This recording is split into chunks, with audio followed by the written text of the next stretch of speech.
Smashing the skull of the final drow guard, her twisted corpse teeters from the narrow bridge into the fathomless black chasm below. Your armor now stained with the black blood of Azaran's many servants, you step over the threshold into the Drider's lair. Before you now, half spider, half renegade drow priestess. The Drider rears up. Fools! You should not have come here. Now you die!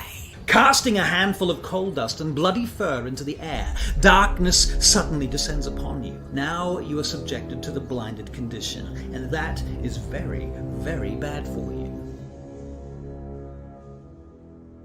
New to Dungeons & Dragons 5th edition, confused about conditions? Well, you should be. There's 15 of them. Blinded, charmed, deafened, exhausted, frightened, grappled, incapacitated, invisible, paralyzed, stunned, restrained, unconscious.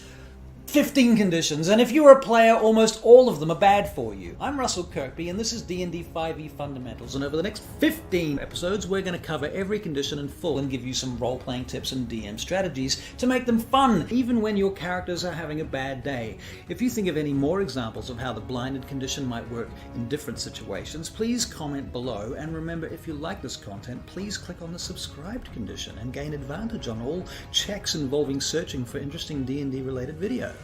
Now, according to the rules on vision and light in the player's handbook, opaque fog or dense foliage blocks vision entirely. Darkness, it goes on to say, creates a heavily obscured area. A creature effectively suffers from the blinded condition when trying to see something in that area. Characters face darkness outdoors at night, even most moonlit nights within the confines of an unlit dungeon or a subterranean vault, or in the area of magical darkness. You can also be blinded by a myriad of spells and magical effects, including the darkness spell itself. Depending upon the DM, you might even be blinded by certain types of improvised grappling maneuvers. Okay, so you've been blinded. Isn't this just going to result in a lot of floundering around and metagaming as we all pretend we didn't know what's going on? Well, the answer, mon frere, is that as a role player, you need to lean into it. You need to roleplay being blind. Remember, role-playing is not about winning, but you do have to trust your dungeon master, so instead of complaining about the fact that your character is now blinded and that you are at a massive tactical disadvantage, you need to take this dramatic opportunity to reveal plot, theme, and character. Conflict is drama, and watching characters struggle is what makes D&D fun. How does your character deal with being blind? Are you just going to freeze up? Are you going to call out, "Help!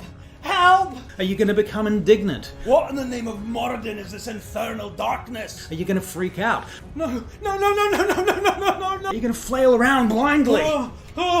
The answers to some of these questions also depend on the mood and the tone of the game that your DM is running. If the DM's preferred genre is high comedy, you might be a lot braver and less concerned than if it's gothic horror. "Feed now my servants while they are blinded. Taste of their flesh." Now, before we continue, we need to know what the blinded condition does to our character and how can that possibly be fun to deal with. Well, off the bat, the player's handbook states in Appendix A, page 290, that a blinded creature can't see and automatically fails any ability checks that require sight. So let's have a look at some scenarios, because some things are far more likely to involve sight than others, and even then you might be surprised at the arguments you can make to your DM to help you get around this condition. At the very least, he or she might just give you disadvantage instead of an automatic fail. You know, if you ask nicely and you make a good case. And if you're the DM, well, here are some ways that you can make sure that your players' characters don't steamroll your plans. So firstly, you have to ask yourself, or more specifically ask the DM, do I need sight to be able to make this check? Let's look at acrobatics and athletics, for example.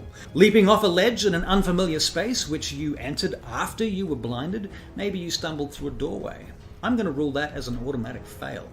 It involves sight, and you have had no chance to see the obstacle. Auto fail. If, however, you've had a chance to orientate yourself before the blindness set in, maybe I'd just give you disadvantage depending on how hard it really was. But if you've never laid eyes on the obstacle, then it involves sight, and you automatically fail. Yep. Now, deception is basically lying, so unless you are deceiving someone about something which you need to be able to see to perform the deception, such as lying about a painting which everyone else can see except for you, blindness is probably not going to affect your ability to deceive anyone. Leave a comment if you can think of some other good exceptions. Similarly, history checks will probably be unaffected by blindness, or so you would think. Unless you need to see the family tree, the coat of arms, the spelling of the name of the ancient king in the tome, in which case the DM might make this an auto fail. Bear in mind, a lot of these situations can be mitigated by asking other members of your party, ones that can see, relevant questions. But really, how often does this come up in games? You might be surprised. Some people might run entire campaigns about making art deals in the Underdark, blinded. It sounds pretty cool. Have you ever failed to gain insight into an NPC's motives because you could not see their expressions? Maybe the DM has decided that the point of insight was in fact the tone of their voice. That's up to them. So you don't get to argue about that, but there is no harm in asking, is there? Intimidation. If the DM is feeling mean, you might automatically fail this too. Trying to intimidate someone that you're not even facing properly might just be comical. On the other hand, a DM who has had their coffee and enough sleep might let you intimidate using dialogue alone. Meanwhile, investigating a dark room for a small key and a hidden crack might also be asking for an auto-fail. In fact, generally, I suggest investigation is going to be one of those most highly affected skill checks by the blinded condition. Stands to reason, doesn't it? Medicine! Imagine trying to stabilize an unconscious ally with a mortal wound during combat while blinded. Probably shouldn't try brain surgery in the dark. You are just as likely to kill them as save them. Auto-fail, I think. And consider that lucky. If the DM was really mean, they might rule that your attempts to save your ally did even further damage, potentially killing them. On the flip side, however, given enough time and space, despite being blinded, perhaps out of combat, you might be able to diagnose some situations with questions and answers. Is it a sharp pain or a dull pain? I would, however, suggest that in this situation, this could simply be a case of using the help action to give advantage to another player's medicine check. You auto-fail your nature check because you cannot see the color of the leaves. You might, however, succeed your nature check because you notice the birds and the insects suddenly stop singing. Now, perception checks are another obvious skill where blindness is clearly going to become a problem, but only in certain situations. You automatically fail to see the signal fire in the distance. You automatically fail to see the movement on the wall or in the shadows, but you might still hear an enemy approaching at night, or the sound of an arrow whizzing past your ear. Performance checks might be difficult when you're blinded too. Singing, perhaps less so. Painting, drawing, dancing, juggling balls, juggling daggers. Persuasion. Now, you do have to know who it is that you are persuading, right? It's not as easy as turning it on and off. If your persuasion involves some kind of prop or literature or forgery, maybe you need to see in order to display it correctly. While under the blind condition, using a religion check to gain knowledge into the hymn those drow warriors are singing as they close in around you in the dark might reveal information about their spider goddess, Lolth. Conversely, you will automatically fail to gain any information from the DM on a religion check that involves seeing the enormous symbol engraved in the floor that you were literally standing on top of. Sleight of hand. The DM might decide it's hard to steal stuff that you can't see, and that's fair enough. Tell me in the comments if you can think of a way someone might succeed at a sleight of hand check while under the blinded condition. What about Arcana? Can't read the sigil, but you can feel the runes with the tips of your fingers, and this all comes down to the context and the given circumstances set by the DM. Well, you might find that you're able to negotiate certain skill checks to be more or less viable with the blind condition, such as substituting a hearing or a touch-based check for something normally sight-based. Do not be surprised if this causes the check to take a lot longer than a simple sight-based check would normally take. And do not be surprised to find the new check has disadvantage. You are blinded. It is meant to be an obstacle. Thus, the DM may well force you to sacrifice an action to investigate something that would otherwise have been a passive perception check. Oh, you think you're going to take the hide action while you're blinded, do you? You're very liable to trip over almost anything unless you are in a very familiar environment. Maybe you just have to move very, very quietly, using touch to orientate yourself and hold your breath at the crucial moment. The DM might let you get away with that. On the flip side, if you can't see that the door is wide open, hiding behind it isn't going to save you from the ogre, is it? We're almost there. Survival. Let's say you're tracking a foe through magical darkness. Now, unless you can track by some other senses, tracking might be implausible to the Dungeon Master. Your favoured enemy may have vacated the scene some time ago, leaving no scent or sound for you to follow. Footprints might have given you a clue, but disoriented in the magical darkness under the blinded condition, you automatically fail your survival check to track their footprints among the ruins of the Underdark Citadel. Now, you're probably going to auto-fail any complex tool checks as well, involving any kind of aesthetic judgments or precision movements, like lockpicking, for example. Forget about alchemy, you might as well just set fire to yourself, because you know what the DM's going to do to you, right? They're going to blow you up. Brewing. Are you sure you want to try that? Calligraphy. Not very likely, my friend. Carpentry. Would you like to lose a thumb or a finger? A D4 damage seems fair. Cartography. Cobbling. In the name of Selune, why would you even be cobbling if you were blind? Cooking, I'd let you get away with it if you had time and you were organized, but if you didn't take some precautions, I'd probably make sure that you rolled to see if you poisoned yourself with that spoiled meat or those weird spotted mushrooms which you couldn't identify. Disguise, you ask? Forgery, nope. Gaming, probably no. Glass blowing, herbalism, no. Jewelry, no. Land and water vehicles, sure, you can try that. I'm going to say the difficulty is 25, and if you fail your roll, you're going to drive your wagon off the cliff that you can't see. Leatherworking, nope. Masonry. Musical instruments, I'm going to say yes actually. Depending on the instrument, it could be with or without disadvantage. You need to have memorized the strings of a lyre, for example, but a drum is kind of hard to mess up with. Same with a horn. I don't know enough about musical instruments, and that's why I'm going to leave it up to chance. Navigation tools. Is that even a question? Surely no one would be cheeky enough to ask their DM if they can navigate while suffering the blinded condition. Can you use a compass with your eyes closed? Painting, no. Poisoning, disastrously no.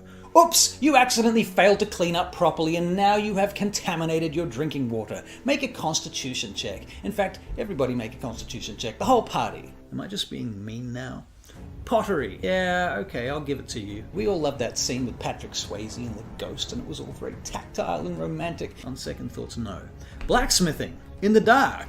Bad idea. Blind. Worse idea. No! Thieves' tools. I'm actually going to say yes, but with disadvantage. Tinkers, no. Weavers, no. Woodcarvers, no, no, no, no, no. So how did I make these rulings as a dungeon master? Well, that's a combination of common sense and experience, taste, and also how I feel the pace of the story is going. But at the end, it's up to the DM to decide. Whatever you do, try and be consistent. Okay, up next, how does blindness affect you in combat? The short answer is badly. As badly as you imagine it would. Worse, in fact. But first, let me remind you that every time you do not subscribe to this channel, another baby owlbear dies at the hands of those evil cultists, right? Cultists. It's always cultists. Alright, back to business. Okay, so when you are suffering from the blinded condition in D&D 5e, all attacks against you by a non-blind creature obviously get advantage. That is to say, they get to roll 2 dice to hit you and choose the highest outcome. Meanwhile, you, being blinded, are at disadvantage for any attack rolls that you attempt to make. So you're rolling 2d20 and taking the lowest number. So basically, you are in a lot of trouble. On the upside, it is also worth noting that none of the 15 conditions in the D&D 5e rule set stack upon themselves. They can stack on each other, you can be blinded and paralyzed, but they don't stack upon themselves, so you can't be blinded twice, meaning that the condition basically can't get any worse. Each instance of the condition does have its own duration, and most D&D groups will find that it is worthwhile tracking how long a condition is going to last for. Finally, remember that conditions last until their duration ends, or until they are counted in some way. The player's handbook tells us that the prone condition, for example, is counted by standing up, but it's not always that simple, and in the case of the blinded condition, it really depends on what is causing the blindness to begin with. Is it a darkness spell or an improvised grapple maneuver, a blindfold or a curse, an unexpected swarm of locusts? The answer to that question is as wide and as varied as there are DMs and scenarios, and that is between you and your DM. I just hope I've given you something to think about. So if you enjoyed this video, please subscribe and leave us a comment about how you would deal with any of the situations that we've talked about in this video. So subscribe, for the sake of the owlbears.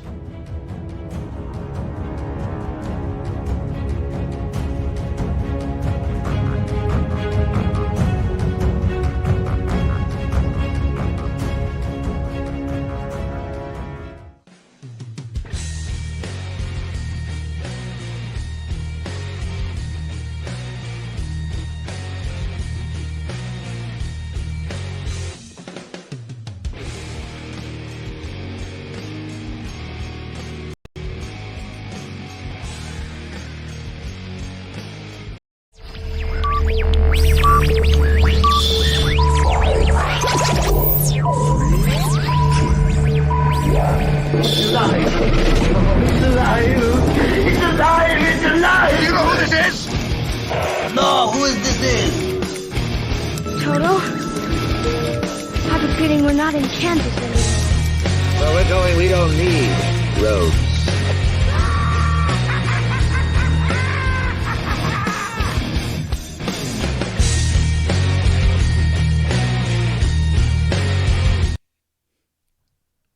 Well, that was an abrupt transition there. Hello, hello, internet.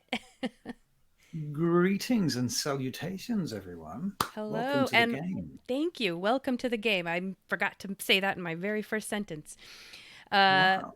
But if you were just joining us, we are a tabletop talk show and podcast brought to you by Dungeon Studios. We go beyond live play and dive deep into every topic from session zeros to campaign heroes.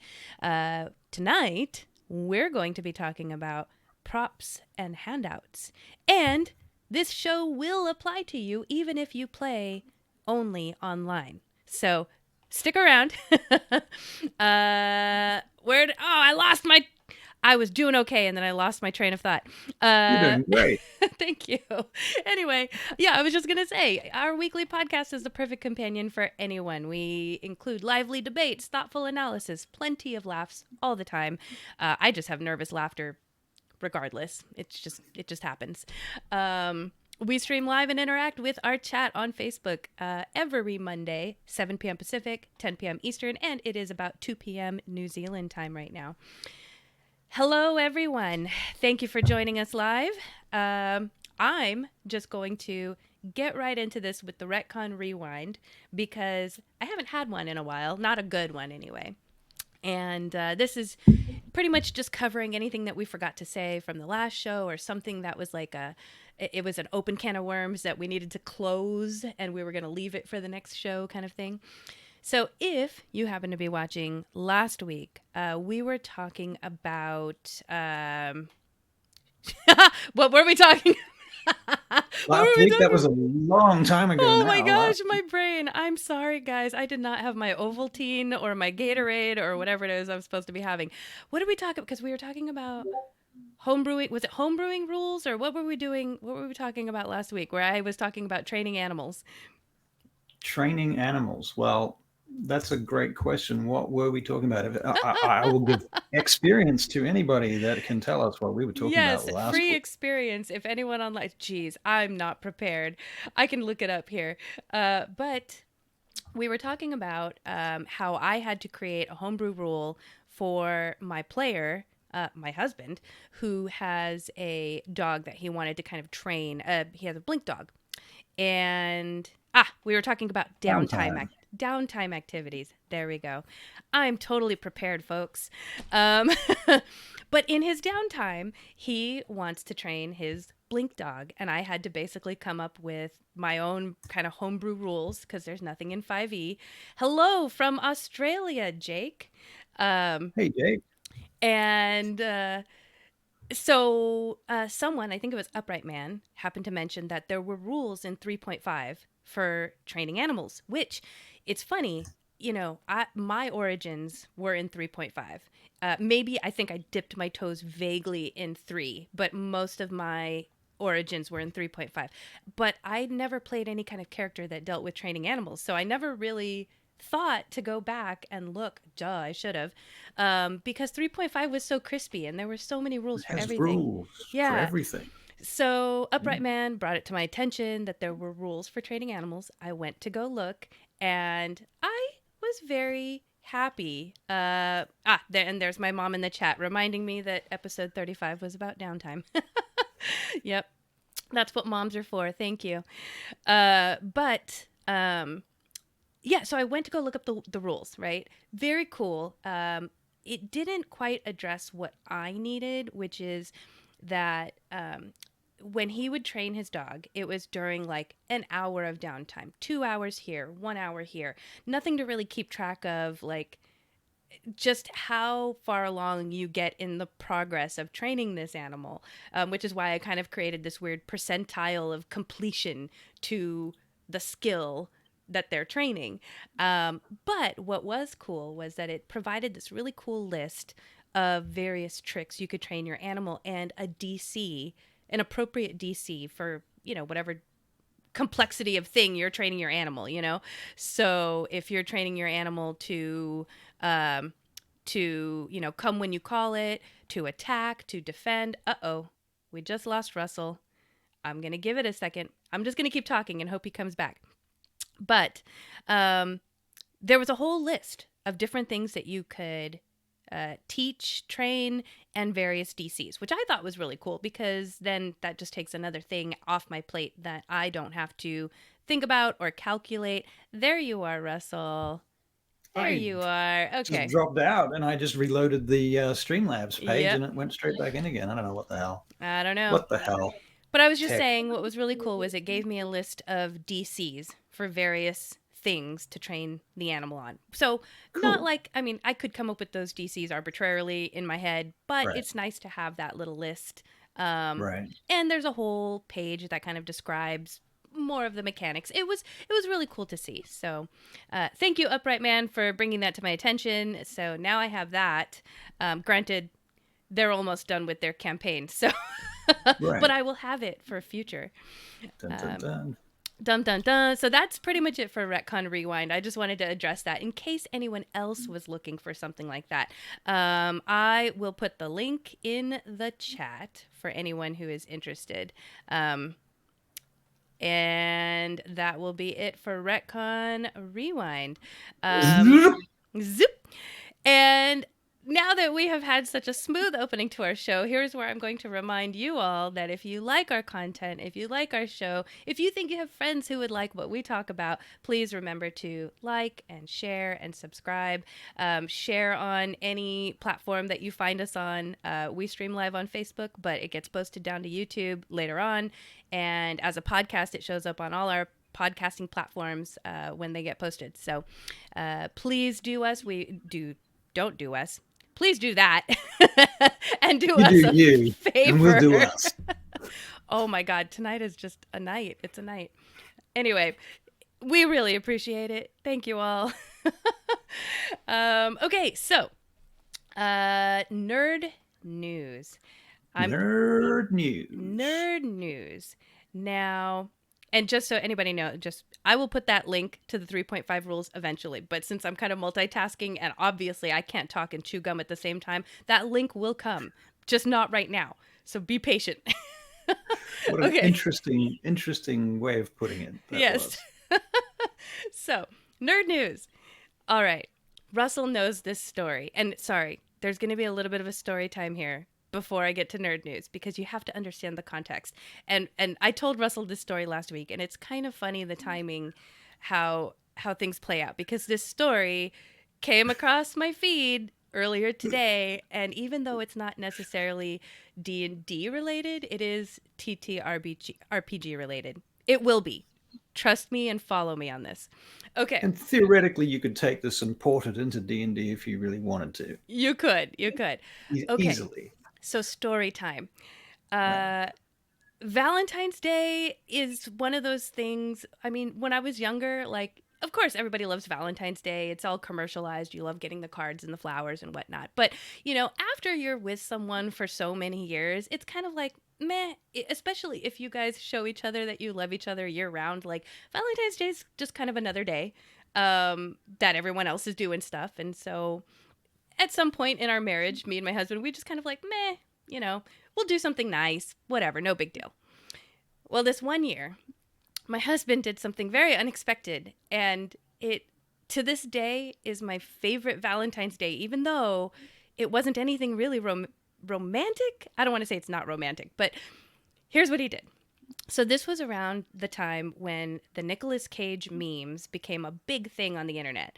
Like, for those of you who don't know, okay, there's this weird cult following for Nicolas Cage because he's just like the best, worst actor ever. I don't know if that's it. Like, he overacts so much.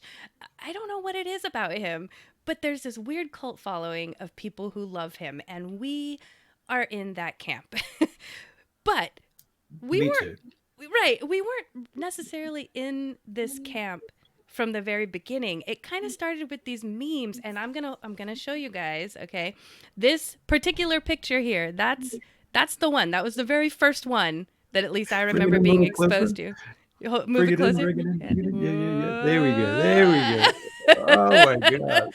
Okay, so talk about props and handouts, right? I had that ready, folks. Okay, Right. So anyway, Here's one I prepared earlier. So this particular Valentine's Day, my husband, I don't know if you did this at work, right? You do this at work when you print things, you use the work printer because it's all their paper and their ink. But he printed out an inordinate amount of Nicolas Cage heads and cut each and every single one out. But he cut it in such a way that there was a section of the paper left at the bottom to write a note. So I basically had a bunch of Nicolas Cage Post-it notes that I guess somewhere while I was sleeping, he decided to write a bunch of very nice, romantic or cute or funny or raunchy notes on these Nicolas Cage heads and proceeded to hide them throughout, I mean, anything I would have encountered in my entire day. Now, this is when I was they had Nicolas Cage on them. Could they really be all that raunchy? I mean, trust me, there were some raunchy ones. I think I saved them. I don't know where they are right now. They're hidden away, but anti-romance. Yes. But I mean, this is when I was commuting to work. So I mean, I remember waking up and there was just like this whole flower of them like taped to my mirror with like notes on them. There was one in my driver's mirror. What is that? The mirror that you fold down, you know, it just fell into my lap. I had one or two in my laptop bag. I had one in my lunch bag. I found them throughout my entire day. And it was the stupidest, funniest, like I was laughing the entire day. And I think that's what I appreciated most about it was just the best, most unexpected, stupidest thing ever. Okay. So that's my Nicolas Cage story. And ever since that day, we are just weirdly part of this Nicolas Cage cult because now all my friends know about this story. And you know, when you tell someone like, oh, I really love pigs, and then all of a sudden everybody gets you pig figurines, and now you have this pig figurine, you know, collection that you never intended to have, but people just know that you love pigs, and so now everybody gets you pigs. Well, everybody gets us Nicolas Cage stuff because apparently we love Nicolas Cage because of this whole Valentine's Day thing that happened. Notorious. So, yes. So, anyway, and we watch all the Nicolas Cage movies. So going along with that story, trust me, this will all come back around to tabletop role playing. Because I follow Nicolas Cage in this weird cult that I'm in, Nicolas Cage stuff just comes across my feed all the time. Whether it's, here's a Nicolas Cage pillow you need to buy, or Nicolas Cage slippers, or this movie with Nicolas Cage in it that you've never heard of, whatever. And today, of all days, because I'm getting ready for the show, this news story, wouldn't say it's a news story, it's a link to a page, comes across my feed, and it is a tabletop role-playing system. No, Russell, did I just lose you? Kind of. I can hear you, but I can't see you. I'm trying to get my video back. Okay, because I need to see, well, I was going to say I need to see your reaction. I'm sure you could see the notes, but... Oh no, now you're just a cable with an X on it. Oh, this is irritating. Oh no. I've been getting a lot of this lately. It's driving me nuts, to be honest. Okay, well, I will continue. Oh, here we go. There we go. Are. Oh no, it's still frozen. You're still frozen. Oh, for fuck's sake. Fuck off. Let me transition and see what's going on here. No. When the camera's working, I can see that. Mm-hmm. Okay, I will try logging back in through your link. Okay. Yeah. All right. Sorry, guys. We'll be back in a moment. I'll be back in a moment. Yes, he will be back in a moment. I should be okay. Let me know if I'm not, chat. Okay, so across my feed today came a page called Uncaging Nicholas, and it is a multiversal TTRPG starring every Nicolas Cage known to man. Now, what I mean by this, and again, this is another link I can put into the chat if anyone's interested. Nobody here may be a fan of Nicolas Cage the way that I am, but tomorrow, July 18th, right? That's tomorrow.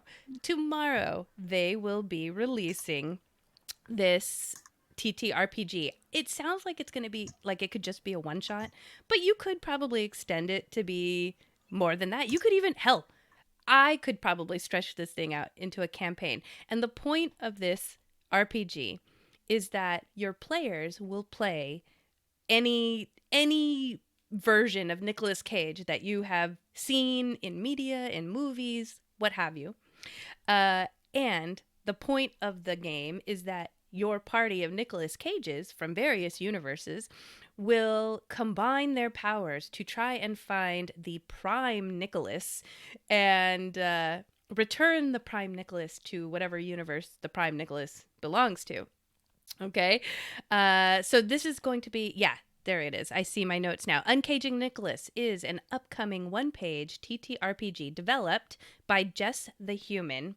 Again, I will put the link in there just to share because this is fantastic. In it, you and your friends will embody a variety of Nicolas Cages from across the Nick Cage multiverse, a realm populated by every character played by Nicolas Cage in the world of cinema and beyond. Sounds fantastic, right? Your role as an individual Nicolas Cage is to find a prime Nicolas Cage lost somewhere in the multiverse and figure out which movie he belongs to in order to send him back. And here we go. Okay, so it is going to be a rules light system using 2d6, which I think is great because, I mean, again, there might not be a crossover between those of us that use the polyhedral dice and, you know, play tabletop role-playing games. Maybe the people who are interested in this type of game are people that just have regular dice because they play liar's dice or they play Yahtzee or what have you. So this is a 2d6 system. And just for an example of what this game could look like, imagine Ghost Rider Cage, and he can summon fire at will, and the Nicolas Cage from the Kick-Ass movie, who's skilled in combat, and he gets like a +1 to all his combat rolls, and, you know, whatever other Nicolas Cages that you can fathom. Okay, before I even continue, there's a part of me that's so excited about this because if this takes off, imagine the people who will now go out scouting Nicolas Cage movies because they need to do their research for whatever role they're going to be playing. Hey there, I think you're back. You're moving. Am I back? Am I moving? You are back. You are moving. Chat, if you don't see Russell or hear Russell, let me know, but he should be back.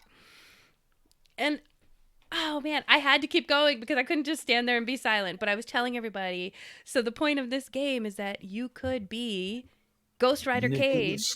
You could be Ghost Rider Cage, summon fire at will, whereas Ghost Rider Cage. The next party member could be the Nicolas Cage from Kick-Ass, which kind of looks like a weird fat Batman. And he's skilled in combat, right? And then there are, you can think of whatever other Nicolas Cages. You can get the one from Face Off. You could do the one from Willy's Wonderland. If you haven't seen it, see that because it's fantastic. A Vampire's Kiss. Vampire's Kiss. There's the new vampire movie he's in, Renfield. Oh my God, so many Nicolas Cages. So yeah, if you haven't seen any of these Nicolas Cage movies, go watch them. But anyway, it just, I don't know, guys. I'm super excited about this. And so again, I can put the link out there, but supposedly it launches tomorrow. That is awesome. Cannot wait. I cannot wait. At the very least, I'm going to use this for a one shot, but yes, I was telling everybody, totally I'm pretty sure right. I could stretch this out. This could be a campaign. How fun would that be? And then, you know, for your props and handouts, you just bring your little picture of the cage that you're supposed to be. Right. All right. She'd be like, Nicolas Cage.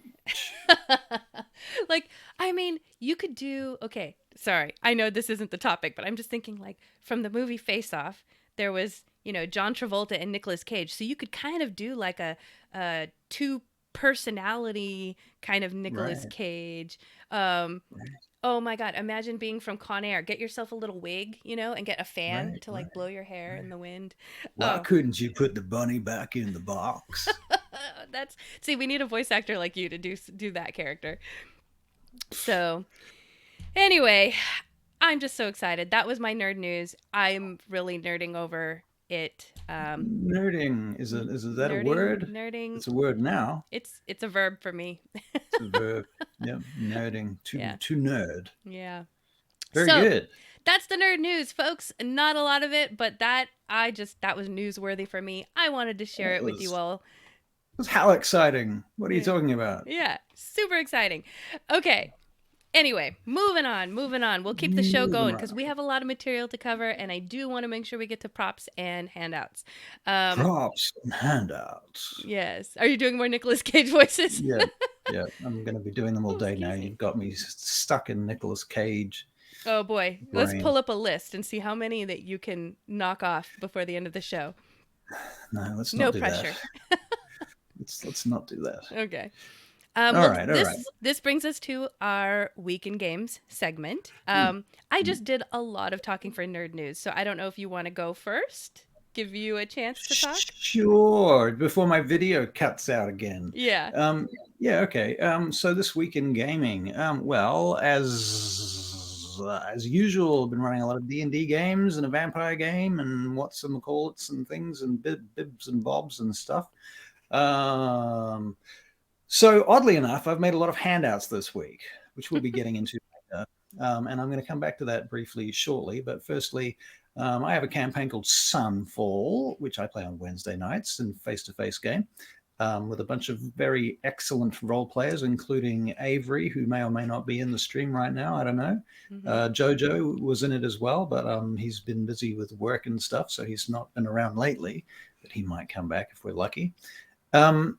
And Sunfall currently, they I think I told you last time how we did the traps video a couple of weeks ago, and that inspired me to make a lot of traps. And my brain was just all over traps at that time, and so I was like almost unconsciously just producing traps in this particular dungeon.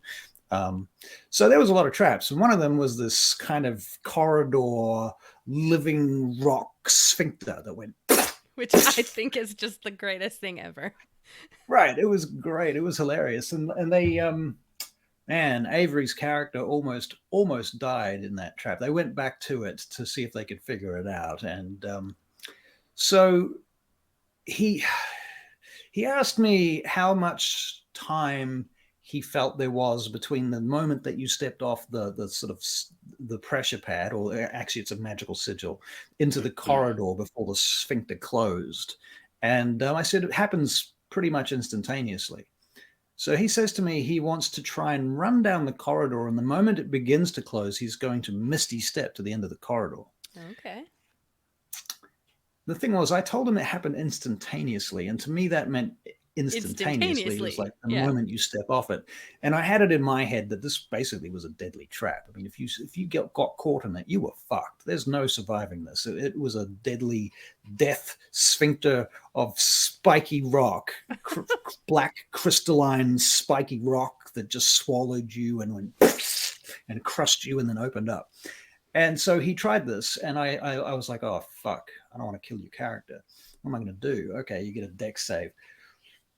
Well, did he pass? I can't remember if he passed or failed the dex save. But in any case, I let him get through it, but he took 40-something points of damage, which was pretty close to killing him.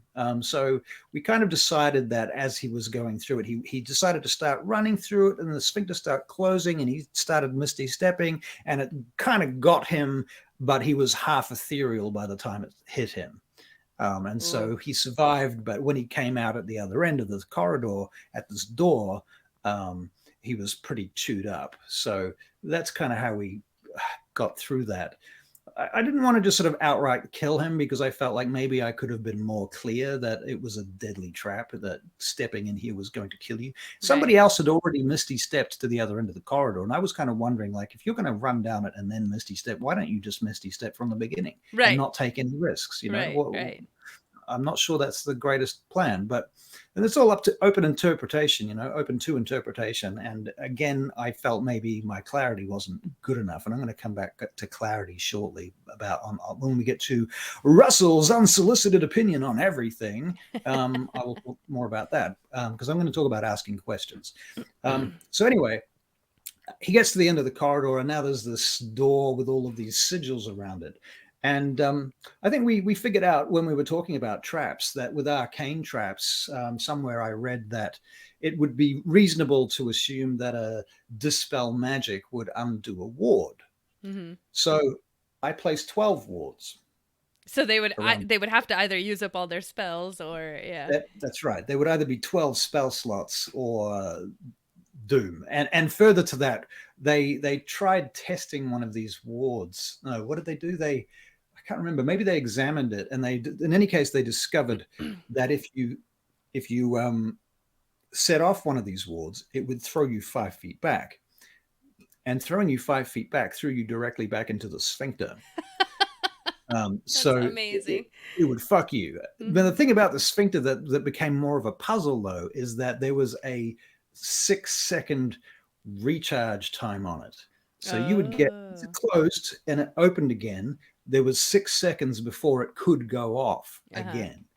Actually, I might have said 10 seconds. I'll probably rejig that to 12 seconds. So it's 2 rounds of equal, exact time for game mechanic purposes. So that's kind of made things interesting. So they've been doing things like throwing. They found a jar, a bottle full of bugs, and you have those players, the ones that are like, "Oh, I want to see exactly how this thing works. We're gonna spend time here." Oh yeah, they did. They threw jars of shit in there to see what happened, living stuff, dead stuff, undead stuff, to see what it would do. And they learned a lot about it. So they've got a theory about how they might be able to open it, but they still have to get past the 12 wards. And the thing that's particularly funny to me, a couple of things actually, was they coming up with all sorts of theories about what's behind this door and assuming there's a whole bunch of treasure. It's a D&D, that's a fair assumption. Right. Then there's the possibility that it could be some kind of guardian or monster behind the door, or it could be anything really. They honestly, they have no idea what's behind the door. I am very clear about what's behind it, actually. It's one of those situations where I am not making this shit up as I go along. It's I have actually planned this. So that's interesting. But the thing that's funny to me, the most funny, is Sean's on. I do that by returning rubber ball. It's a great trap checker. Yeah, I can clear that up in just a minute if you want. I'll let you finish your story. So the thing that's most interesting to me is this assumption that there's other parts of the dungeon. Now, they've found this room that they haven't quite managed to get into yet, because that also has been trapped, but in a much more mundane kind of a fashion. And they haven't really looked too far into that room, but they have seen there's a big chest in that room covered in gems and stuff. And there is this assumption that this whole dungeon is some kind of self-contained puzzle. Yeah. That the keys to the sphincter must be in that chest, or they must be somewhere in the dungeon. There's no guarantee of that at all. I mean, this is an open world, a sort of open sandbox world. This is just a dungeon, and there may or may not be keys to it, but the world is way more complex than the dungeon being some kind of predefined cutout thing that has its sort of self-contained logic tied up with inside it. Yeah. It's not a one shot. If it was a one shot, maybe, but this is a much more complex world than that, in my opinion. So it's kind of reflective of video game kind of culture to me. It sort of suggests this idea that everything has been designed specifically in a way to be sort of encoiled upon itself. If that makes sense. Yeah, I think people just aren't. That I don't want to phrase it that way. What am I trying to say? The slow burn is not something that people, I think, expect a lot of. Right. In maybe a long form campaign, because it's a long, like, you don't know how long you're going to be holding on to that thing. For example, in my game, same thing. Like, they found a key in a dungeon, and they tried to do this. It was a very special looking key, though. It didn't look like a key. It was made out of stone. It had gems in it. It's huge. Like, it didn't make any sense why it was there. And they kept trying to figure out where in this dungeon it belongs to.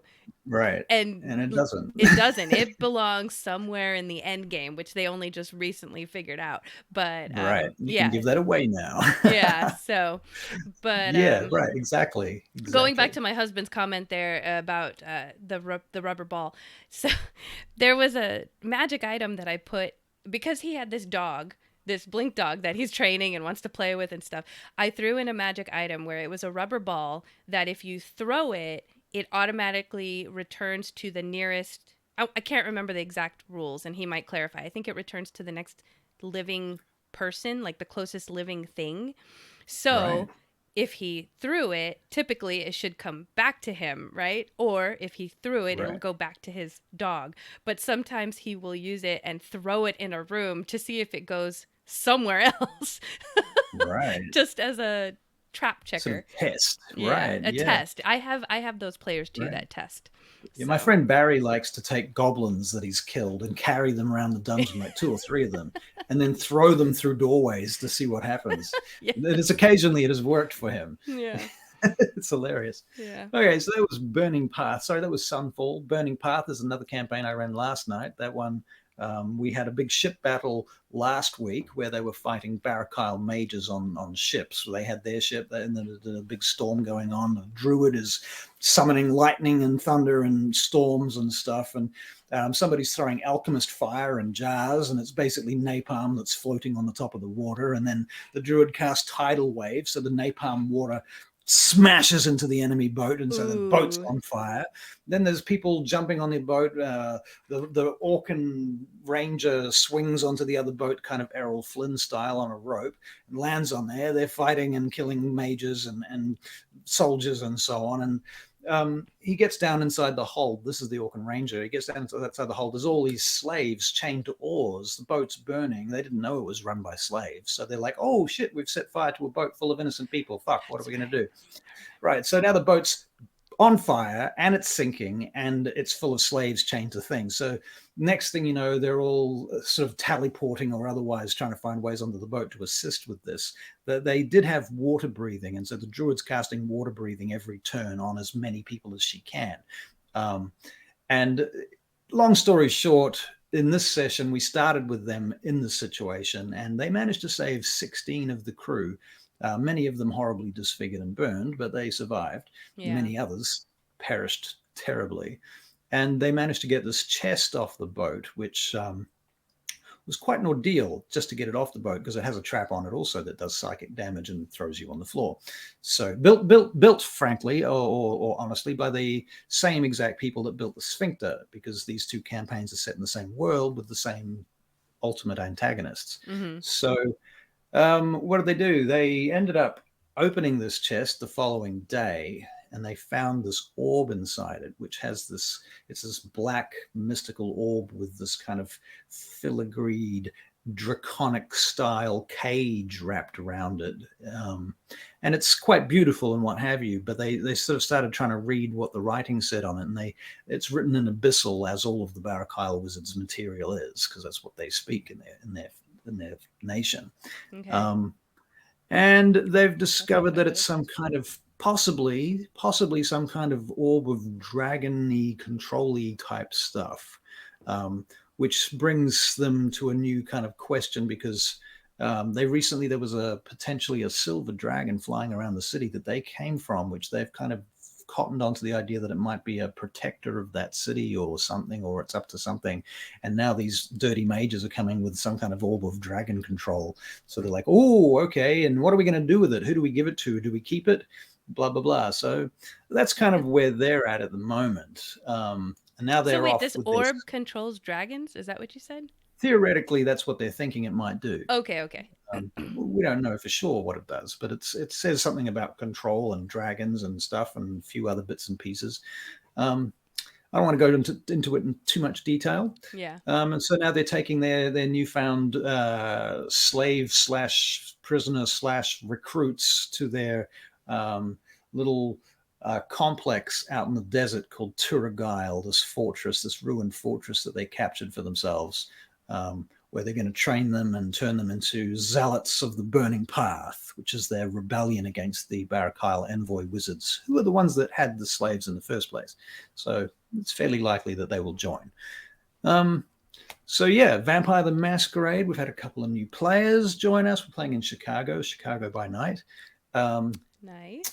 And that's been interesting. They recently met the head of the Anarch movement in Gary, which is the city just sort of south of Chicago. There's a lot of politics and stuff involved. And I got to play one of my favorite NPCs, this character Juggler, because he's basically, is it Alexander Skarsgård in, you watch Succession? Yes. Yeah, I think. Right. You know That's the him. Swedish billionaire in that. Yeah. Well, I only just started Succession because you mentioned it. So I've only gotten Oh, like two or three episodes in, okay, but I think okay, that's okay. him. Yeah. Well, there's the Swedish billionaire in there, this sort of young blonde dude who's very, very quirky. So I based this NPC kind of on him. Although, funnily enough, I've been playing this NPC much longer than I've seen Succession, so it's sort of a coincidence that they That they mesh perfectly like that. intertwine. Yeah. Yeah, it's like when you see a character on a show or something, and you're like, "Hey, that feeds into exactly this other character." Mm-hmm. Um, I had that with Chicago earlier too. There's an NPC called Jason Newberry, who's this totally psycho lawyer, and then I saw American Psycho, and I was like, "That guy, right? Totally. That Yeah. this is who he is, right?" Yeah. So I incorporated all of his nuances into this NPC. Yeah. Anyway, there's all of that stuff. And I think the most interesting thing that I've been doing in the last week, the last few weeks, I'm going to blame Avery for this actually, because he's the one that put me onto all of this stuff. I was talking to him about AI art a few months ago, maybe 2 months ago, and he suggested a few websites, and I started looking at them, and then I started making AI art. Then I got obsessed with AI art. Then I produced squillions of AI art, and that was cool. And then people Squillions. complained about it because it's AI art, and I had to sort of rethink that and where I sit on it and how I feel about it and so on. And it's not to say I won't use it, but I will use it differently than I might have done otherwise, and with more consideration. So there's that. But I also, more importantly, have recently discovered, and I'm sure everybody's already doing this, and it's kind of, I mean, I knew about it, I just hadn't done it, and I assumed it was going to cost money, so I hadn't really tried. But I got onto Chat GPT, Mm-hmm. and it is fucking mind-blowingly amazing. It is the ultimate DM's tool. I mean, Yeah. you just have it open on your computer while you're role playing, and you can just do all sorts of really, really cool shit with it. And we will be talking about handouts later. So I'm going to talk about how to use ChatGPT or some other form of language processing tool or AI to Mm-hmm. help you and assist you with world building and handouts in particular. And we may Mm-hmm. even make a handout later using it. So there you go. That's largely what I have to say about my week. Yeah. And not that it ties into handouts and props, but the Chat GPT for D&D, I've seen in a few forms, and maybe it might not be Chat GPT, it might be some other AI, but I thought it was for people who can't find a game and want to play D&D. Yeah, They've been using it as like a one-on-one yeah, game. totally, totally. They just Oh, kind you of put in can, the prompts there, and now they've yeah, got a DM. The right. AI is the DM, and they're getting to Yeah. play D&D, which I think is really It's cool. That's a good It is use, I cool. think. It's not amazing for DMing, being it gets very kind of cardboard cutouty, and it certainly doesn't do any actual kind of role playing or voices or anything Have like you that. tried It's it? not I that. haven't tried it yet.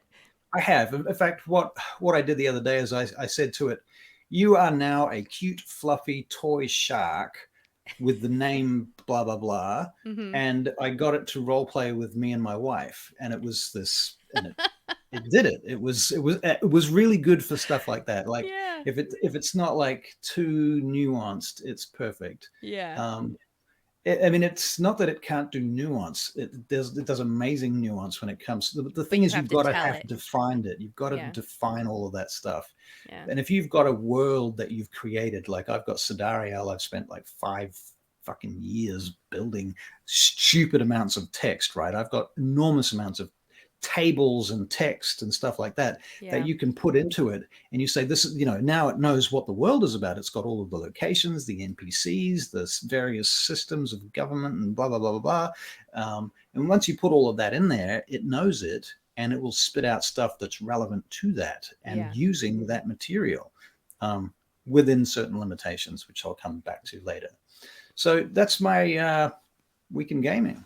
Wow. That's so cool. Yeah. Hey, and Avery's here. Hey, Hey, Avery. yo. You missed it. We were talking about you. All good We were things. talking about you. We did talk about you quite a Yeah. lot, actually, to be fair. It was all good, But though, yes, all good. All right. except for the bit So, about how you stepped into the tunnel and the sphincter just about killed you. That part was not so good. But, hey, yeah, it was fun. ah. All right. So for my weekend games, funnily enough, I have a little bit of everything. So I think I told you guys that I started making terrain, or I can't remember if I was saying I was filming it so that I could make a Right. video because people were saying I should. But I finished the terrain because our game was on Saturday, and so the party is they decided. Sorry, my brain tonight. Okay, last I left you guys, they rode the dragon turtle. They were supposed to be heading any certain amount of directions, but they decided to, because it's the end game, we're going to explore this guy's backstory because we haven't explored this guy's backstory yet, and we're going to go to the mountains, which Right. is Yeah, you like told us that. Yeah. right, not where I expected them to go. Nor did I expect them to explore his background because his character is a very quiet, like, don't pay attention to me kind of character. I never Right. thought I'm at all assuming. that they would say like, yeah, let's go do that stuff. And he was like, yeah. So anyway, I had to very last minute plan, pivot everything that I had made, not using it, and now I got to make terrain. And I had described to him that where he's from, I guess I need to give you guys a little context. Okay, so the character's backstory that they're exploring is a Goliath. A Goliath ranger or not really a ranger, it's like a gunslinger, but he kind of plays it like a ranger, but also he has some rogue abilities because his whole backstory is that he lived in this Goliath society with his mom and his dad, and then there was something that happened, I don't know, like 20, 30 years ago, and their village was raided by these like gray men is what he remembers, right? Right. And his dad basically took him and ran, and they went north towards like human civilization. And I don't need to go into the whole backstory, but basically that's where he gets. So he left his village at 5, got Right. introduced to like this kind of artificer guy who, made guns. And so that's how he got introduced to that. And he hasn't been back home since. And before he left, when he was young, he had gotten the nickname Wander because as a Goliath, he would just constantly wander off, and he would be so quiet that like they just thought like they lost him, but then he would show up again like a few days later, and they just kind of let him wander. Like that's how he did his thing.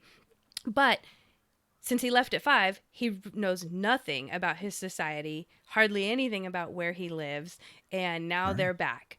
And so, and now that we're getting in the end game of this campaign, they know that his society actually lives very close to where the BBEG is, or at least where they know the BBEG is. There's this whole mountain range that I think I mentioned, like the dragons kind of fell and basically created this mountain range to seal her in, and and so his mountain range is fairly close to her mountain range. So they decided to make this pit stop. And so I'm like, okay, well, I need to tie some things in, obviously, because there's some things happening in that area. So anyway, getting back to this. So I had to make some terrain. And so I'm just going to show a few pieces because I can't show all of it. It's a lot. I made a lot of pieces. But I basically told him that where he lives is kind of like Mount Zion in Utah. Very red rocks, canyon, dry air plants kind of thing. So Wow. I made something That is like so cool. that, and I made this piece, which I don't know if it'll fit all in camera. Wow. But just kind of like a rocky Damn. arch. And then That is awesome. in his village, I wanted there to be kind of like an amphitheater where like they don't really have elders because it's Goliath society, right? If you get old and feeble, like you're kind of out. So, Right. but whoever their leader is, I wanted them to have kind of like an amphitheater area in their canyon home. So Right. I kind of created this. If you can see all that. La. Okay. See, I can't get it too close because it'll Wow. bump into the mic. But anyway, so Wow. made That all is that. so cool. That's like 3 out of probably 10 to 12 pieces that I made for this whole area. Wow. So, Fire out. thank you. So, made the terrain. So that was part of my week. And then also had to plan for this session where I'm like, oh, wow, I hadn't really as a DM, you don't really world build every detail. You just kind of wait until your characters You decide. don't? I don't. I wait until my characters show me what they're interested in, and then that's what I world Right. build. So Right. all of a sudden, I'm Makes a having lot to of come up sense. with Goliath territories and various tribes and villages and who lives where and what and how do they work. And I'm not going to get too deep into that because they just got here. So I will tell you guys probably about that. Not next week, but in a few weeks, I will tell you more about that. But I'm trying to think. Oh, this is what I can tell you. So they are. Oh my God. Okay. They split the party. I just started with that. They split the party. I knew this going in because he told me, he said, I want to scout ahead like 3/4 of a day and let them catch up to me so that I can at least see what I'm working with, who's here, do I recognize anybody, and then I'll just kind of lay low and maybe they'll catch up or whatever. It's kind of the vibe that I got before we started the session.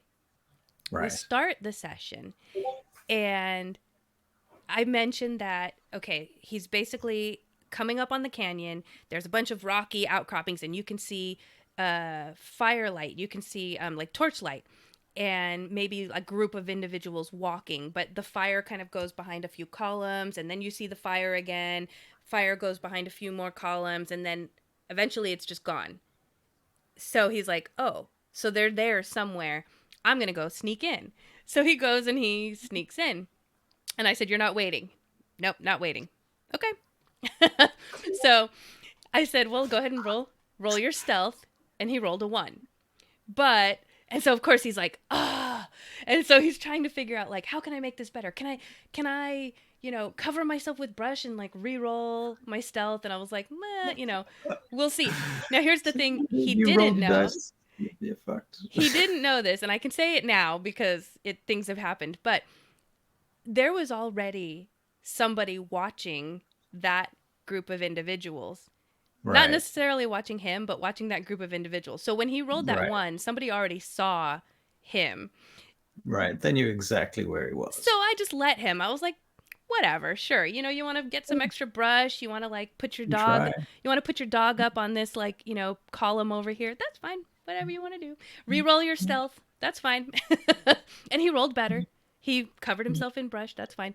But then So any new observer wouldn't have seen him. new observers wouldn't have seen Right. him. But the one who saw him already was Right. there. They knew where he was. Yeah. So then he proceeds to like hear some mumbling and grumbling and he decides like, oh, I'm going to try to like remove or rehide. And so that's when I had this person who saw him already, this female Goliath, who basically snuck up behind him, super duper quiet, got a knife around his neck, and didn't say anything. Just basically put the other hand around his face and made hand gestures, like sign language, right, with one hand, Right. which. In his backstory, he's a little bit familiar with because him and his dad did a lot of hunting. They did a lot of sneaking and hunting, and so hand signs were a thing. So he Right. immediately thought, this is my mom or something like that. Like that's where he went. And so, oh no, we lost him. Okay. Hopefully he will come right back. Okay. I'm just going to keep going. So, oh, there you are. Okay, good. Give me 1 second. There you are. Okay. Woo! I'm glad you were back fast. Okay. I just reloaded the page. Perfect. So yeah, so this person puts a knife to his throat, hand signals in his face. I said, what are you doing? Are you fighting this or are you going to go along with it? And he's like, I'm going to go along. I'm like, okay. And so she basically pushes him towards the other individuals that are meeting somewhere. They've got their torch and they're over off in some corner. And so she pushes him to kind of like continue sneaking on so that she can hear what they're talking about. And then basically some words are said. It's all in giant. And she basically breaks up the meeting, throws him on the ground, breaks up the meeting with hand signals, is yelling at them. All they get to hear, the party gets to hear one guy go like, but, well, it's not like that. Like, and the other person's arguing in sign language. And so it was a really, I could tell that everyone was kind of interested in like, what the heck is this like sign language happening?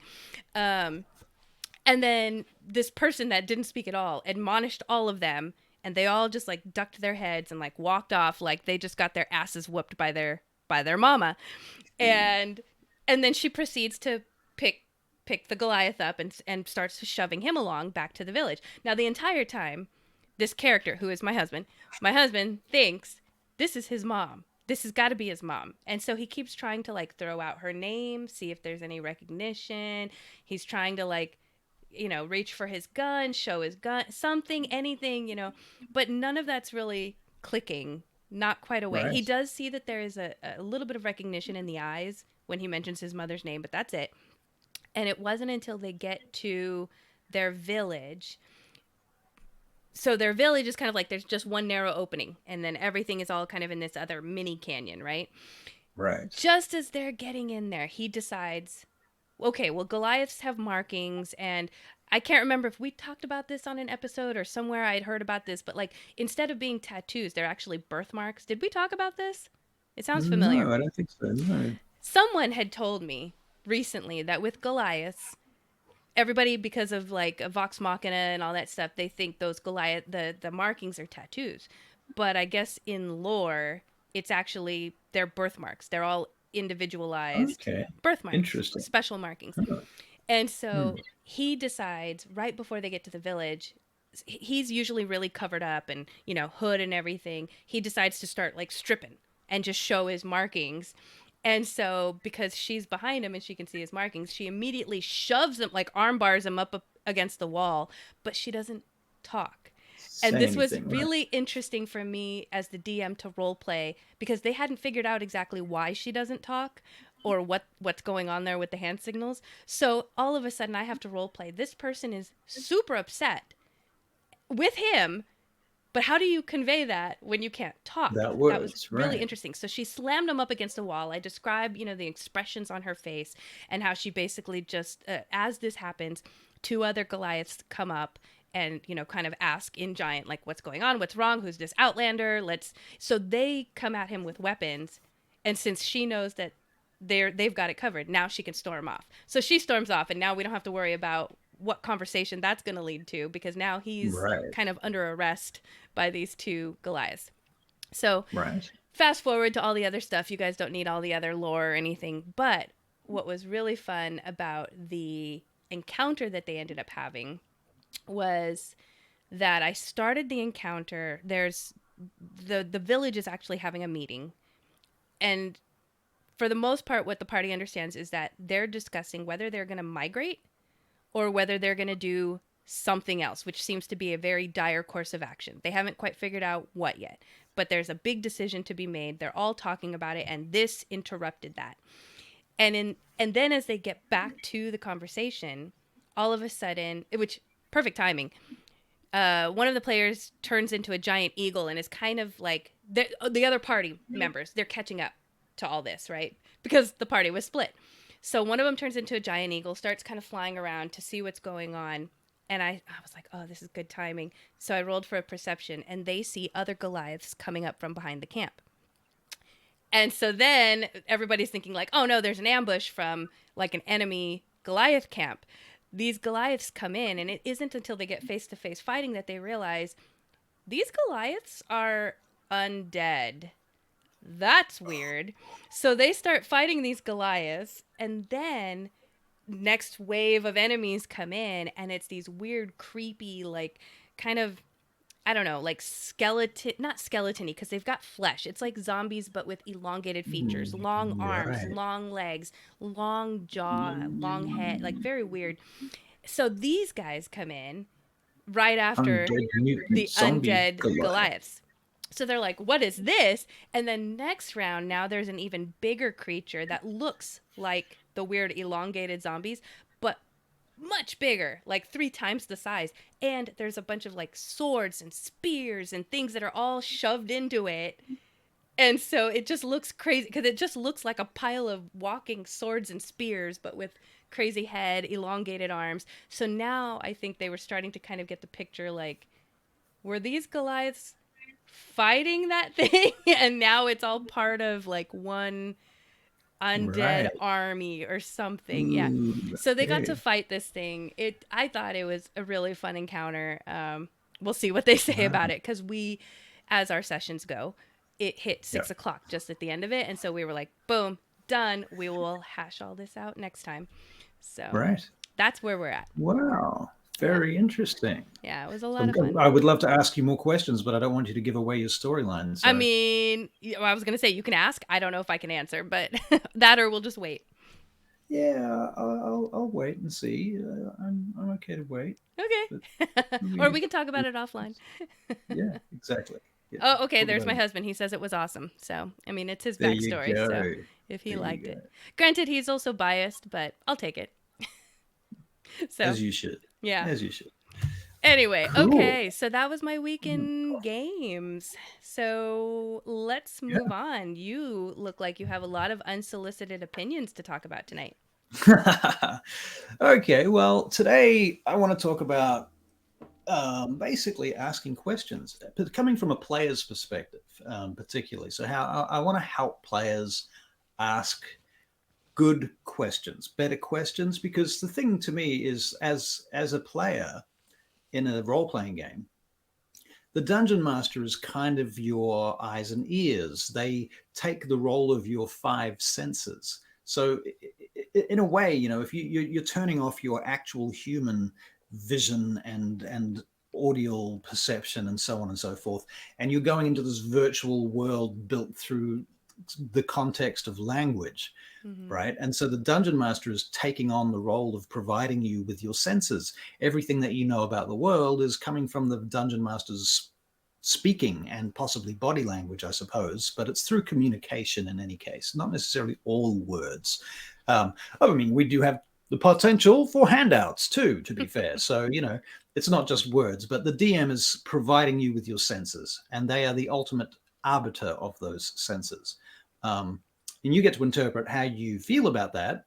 The DM doesn't get to tell you how you feel about stuff most of the time. But yeah, they're taking on that role. So asking questions is super freaking important as a player in order to make sure that you and the DM are on the same page, and the group, so that you're visualizing the same things, so that you don't end up having kind of inconsistencies in the story or inconsistencies in your interpretation of it, or you're trying to do something that you can't do because the DM's got a whole other vision of how it works, and that kind of thing. So yeah.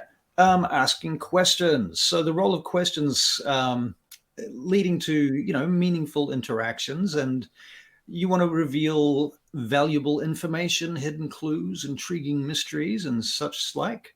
So as the DM, you're being the person's eyes and their ears, their sense of smell and touch, the tactile elements of the game. I think I swapped those two a lot too, textile and tactile. Right.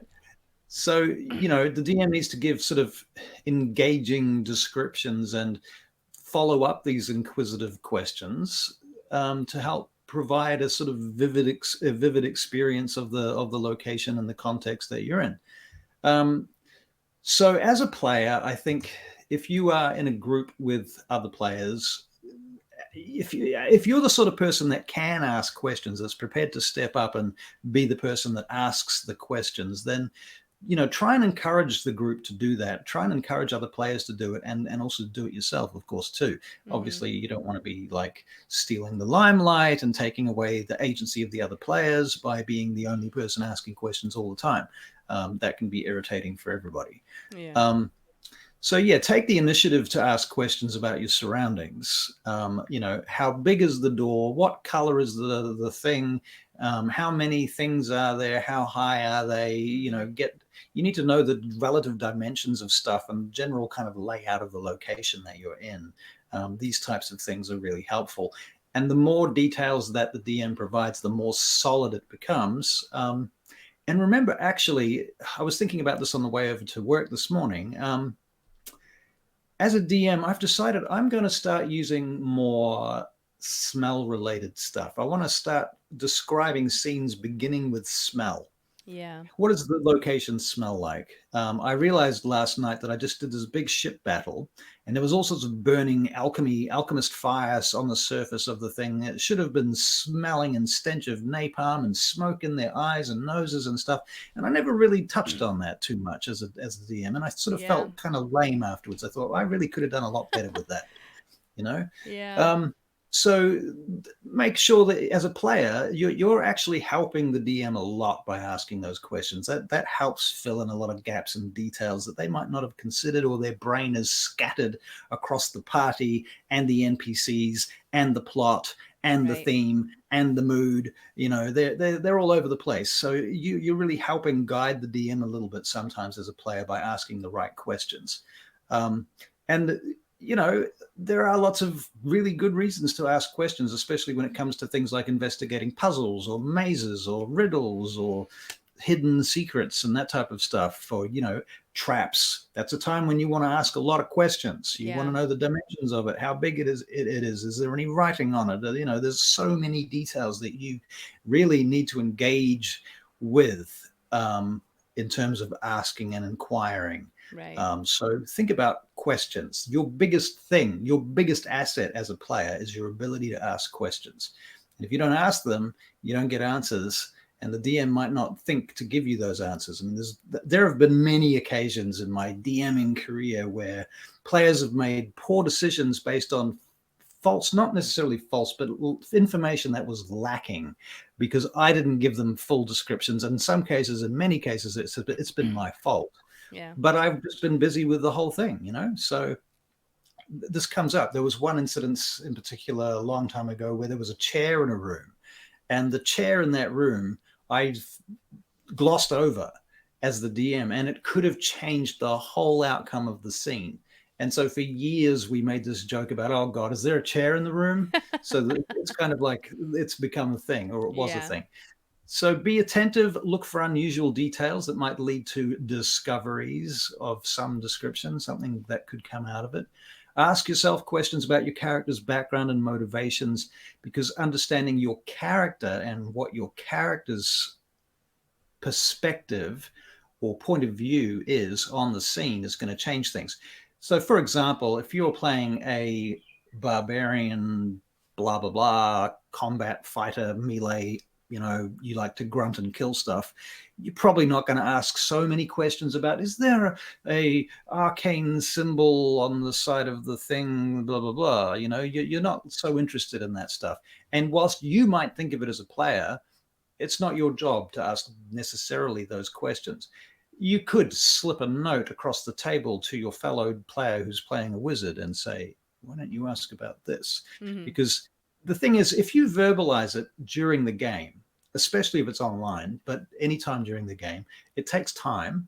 The other player loses agency in terms of their ability to do it because they might have thought of it, or they might not have thought of it, but they might have not talked about it for some other reason.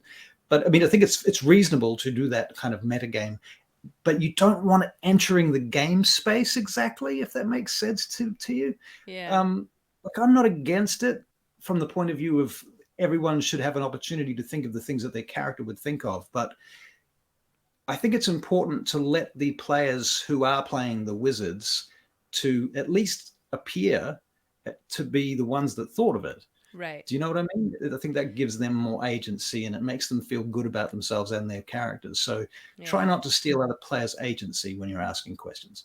But do try and ask questions that are extremely on point and relevant to your character and being in the mind of your character.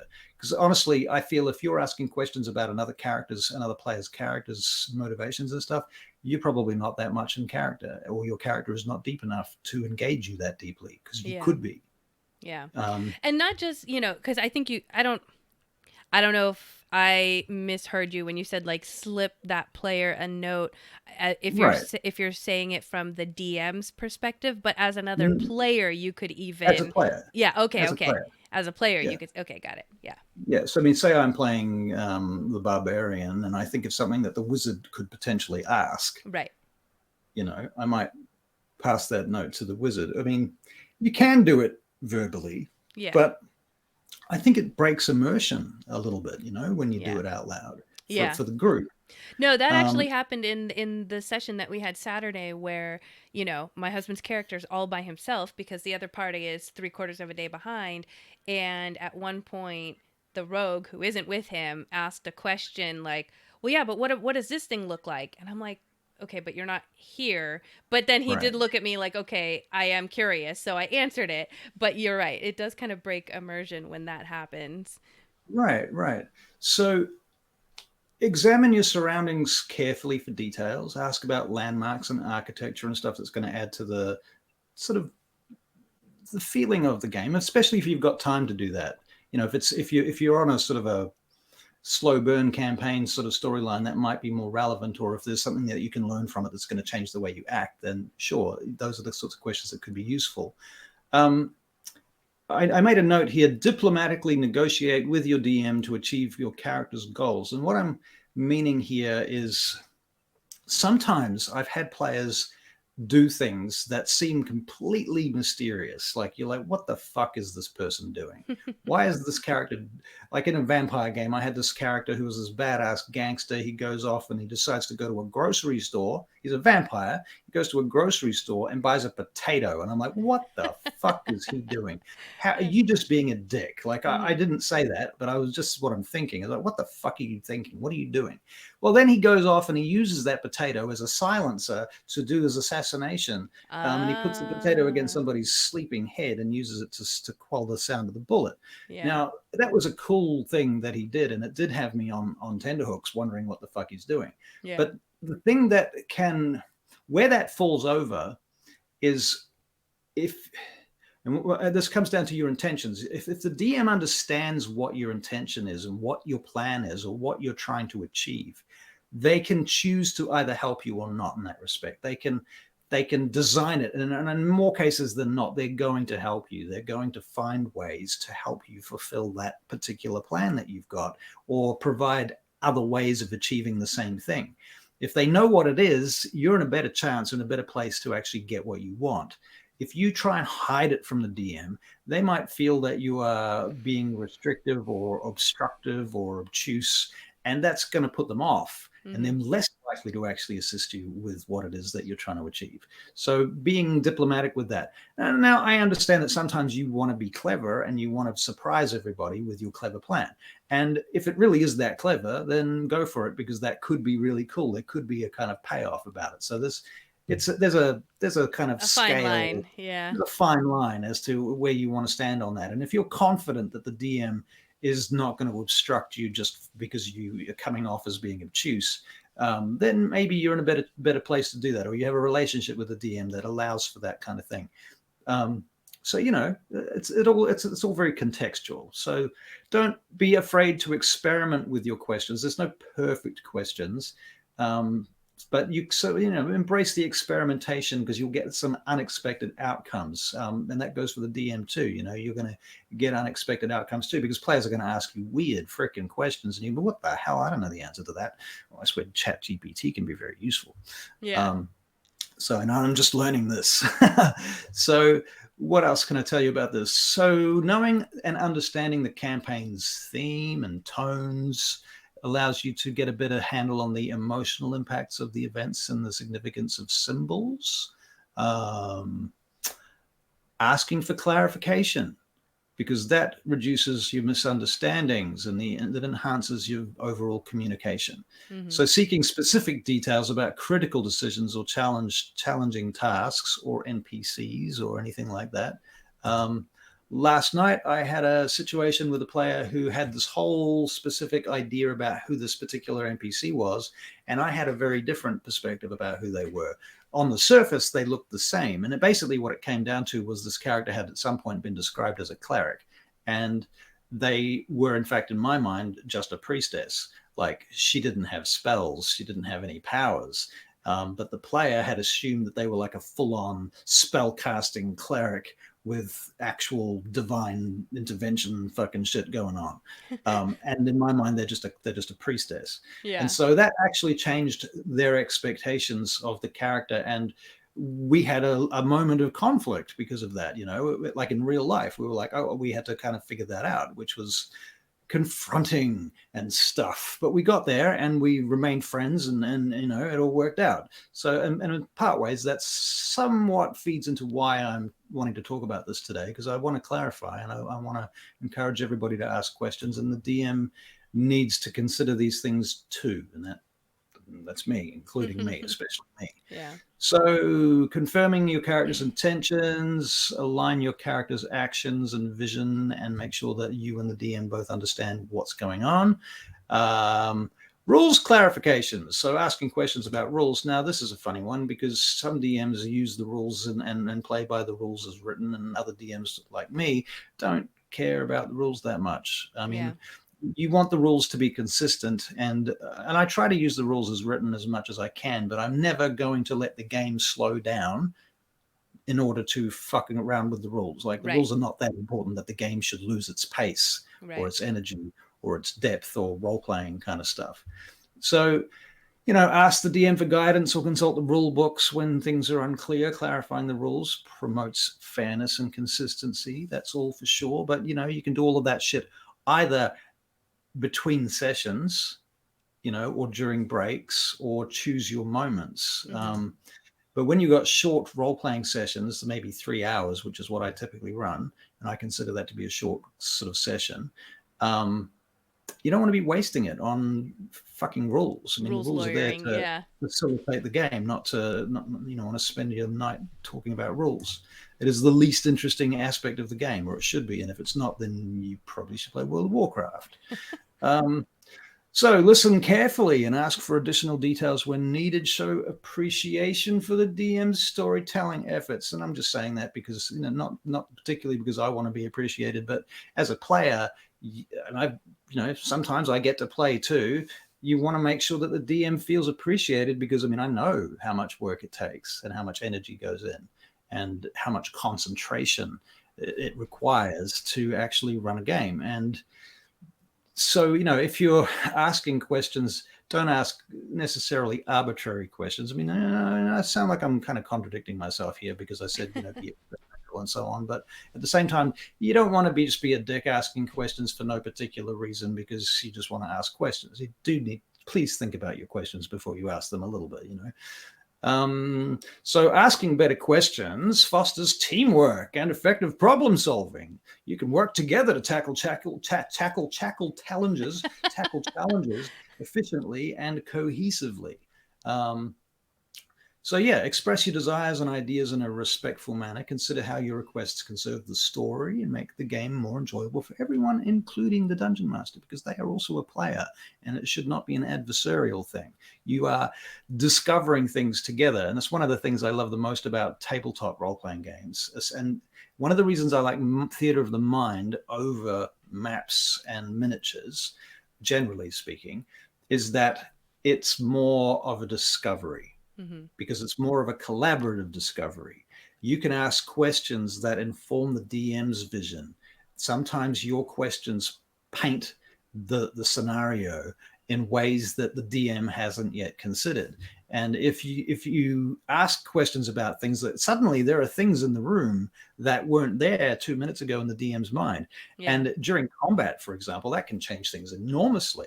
And you can be halfway through a combat when you ask a question about something that changes the scenario in a way that if you were playing on a battle map couldn't possibly happen because you've already got your map and everything's already predefined. Right. In theater of the mind, you can say, how far away am I from this person? Can I get to this person?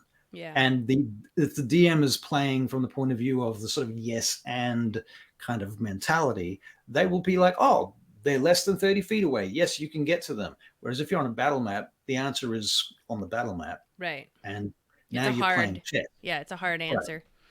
Right. It's a hard answer. Exactly. It's not a soft answer in the sense that you can negotiate or change it. Yeah. So if you're playing in theater of the mind, you can negotiate it in a way that's more narrative, cinematic kind of stuff.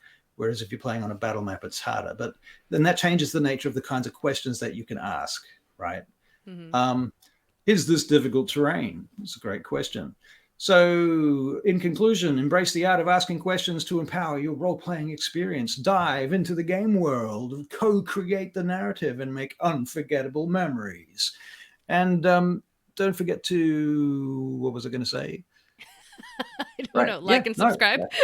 Like and subscribe. Yeah, don't forget to like and subscribe. So yeah, that's me. That's Russell's unsolicited opinion on everything today, asking questions. Yeah. I hope that was informative and useful to somebody.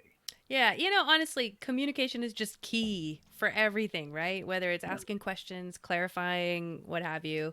Yeah, because same thing. As a DM, it's like, I think I'm being pretty clear when I'm describing what this thing looks like, but then lo and behold, like each one of them will have a question about something that I didn't think about. And then I have to quickly go, oh yeah, it does look like this, or it is about 45 feet away, or, whatever it is. Yeah. Yeah, it's interesting because you've got a group of players often where you describe something and they've all got different visions of it, and they all picked up different details too.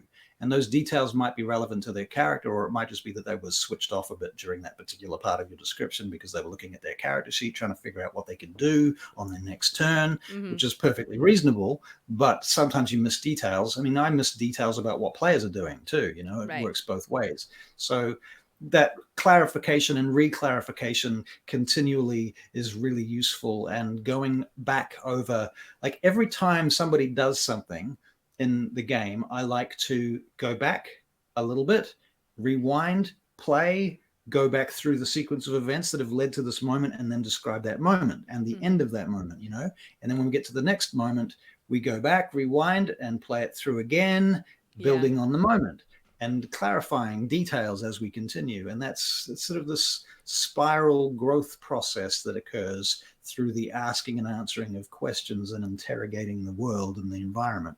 Right. So there you go. Cool. Thank you very much. Thank you for listening. Yeah, no problem. Welcome to my TED Talk. So, my Russell talk. All right. Well, folks, we have hit the point of the show where we're going to go take a little bit of a break. And then we will get back to our topic of props and handouts, which I'm so excited. I cannot wait to show you some of the stuff that we have.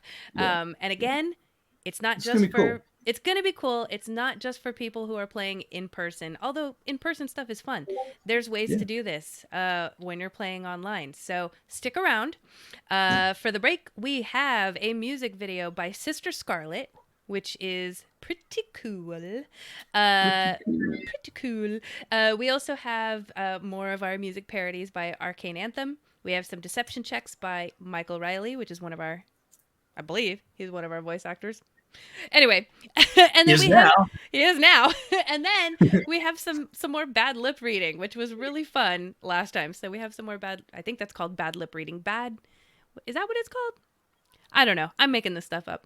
Anyway, stick around for the break. They didn't tell me this stuff. Yeah, it's a lot of fun. And then when we come back, we will be talking about props and handouts. Okay? Props and handouts. All right. We'll be right See back you guys soon. After these important messages.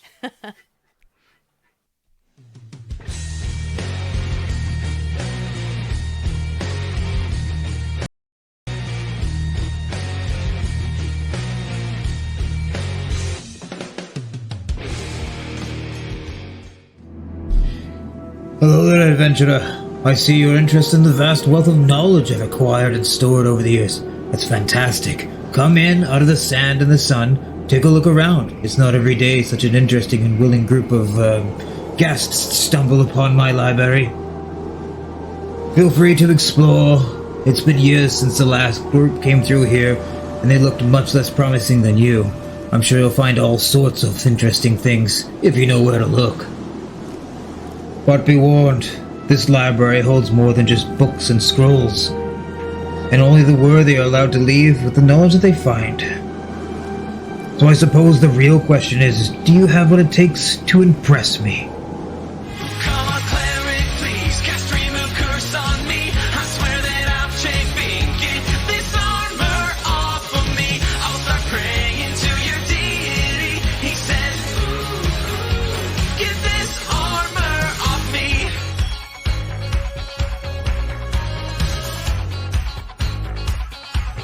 Take a short rest after the fight. The kobolds were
Hello, Brenda speaking.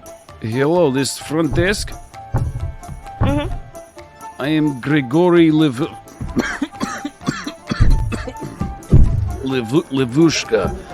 I am 87 years old, and I'm here to this country to visit my great nephew. So I stay at your hotel, yes? Are you asking if we have availability? I am not pleased with stay at hotel. Number one. Oh, you're not, please. Why I'm you sorry. why you no clean room? It stink like orc piss in here. Like camp of filth. I am so sorry. What room are you currently in? Number two. Next door neighbor bang on walls. Like how you say to owlbears. They fighting. You know, owlbear. You're in room 2? And number three. The toilet growls like beast. Is giving me stink eye. Is make very uncomfortable for me. You know? Basically, bushka. Would you mind continuing this conversation on your room phone? So you help me? No. With the housekeeping? Da? The toilet has teeth. It have teeth. Why have teeth? Is normal? Yeah. Is normal. I'm sorry, sir. I'm not entirely sure what's going on. If you wouldn't mind coming to the front desk, I wouldn't mind assisting you. I'd be there as quickly as can. But if Sounds good. you follow the sound of what sound like two owlbear making love on second floor is no good. Alright. See you soon. Thank.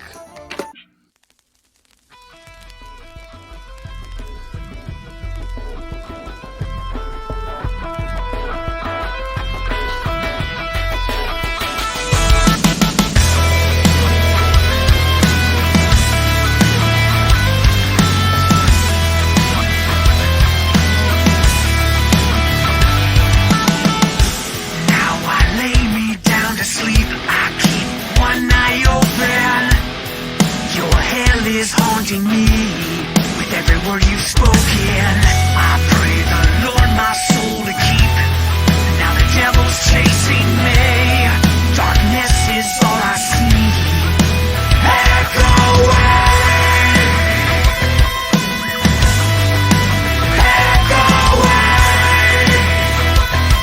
I hear the screams of yesterday. My dreams come alive. I feel the fear of yesterday. My dreams come alive. I try but I can't get away. Alive, alive. My dreams come alive. If I die before I wake, heaven please take me. Fix my heart, make it unbreak. Erase this pain. Erase this pain. I hear the screams of yesterday. My dreams come alive. I feel the fear of yesterday. My dreams come alive. I try but I can't get away. You're the pain I feel inside. You're the nightmare that never dies. My dreams come alive. My dreams come alive. Alive. Alive. My dreams come alive. Alive. My dreams come alive.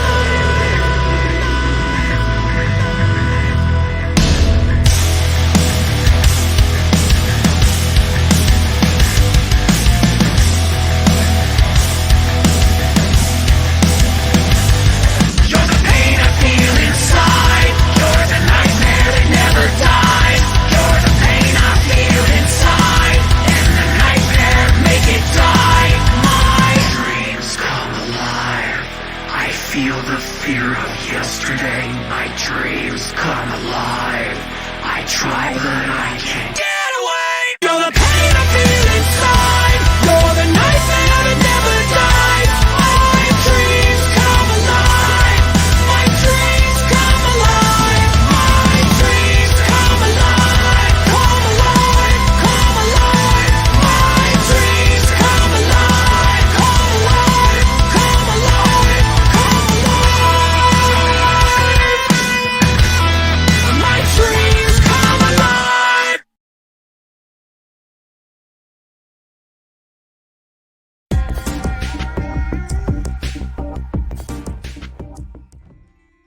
Who are you?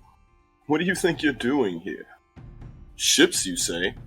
Well, sure, there's wrecked ships all over these icebergs. And yes, we may have had a hand in it, but I assure you it is all for a good cause. It is all to feed the demon of the icebergs, of course. It is our holy duty to do so. And although it may come at a cost, well, for those other people, we have been entrusted with this task and shall see it done by whatever means necessary. Thinking to stop us? Good luck. Oh no, not because of us, because of the demon itself. Oh, do you feel that? Now you've done it. She must be waking. And I bet she's hungry. Travel to the frigid setting of the Guardian Icebergs and more unique settings from the world of Inaron. Follow our socials to keep up to date on all upcoming projects.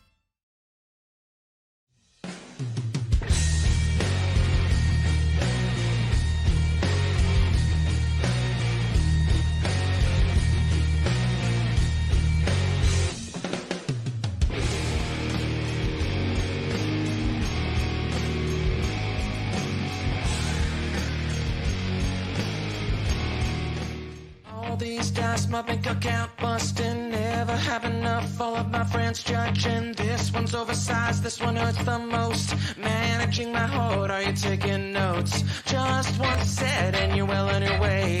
You think that you're done, but you can't disobey. The voices in your head, it's a lethal dose. Click, clack, you're a dragon, you've been diagnosed. Hey, you beautiful showcase. I need a step for every race.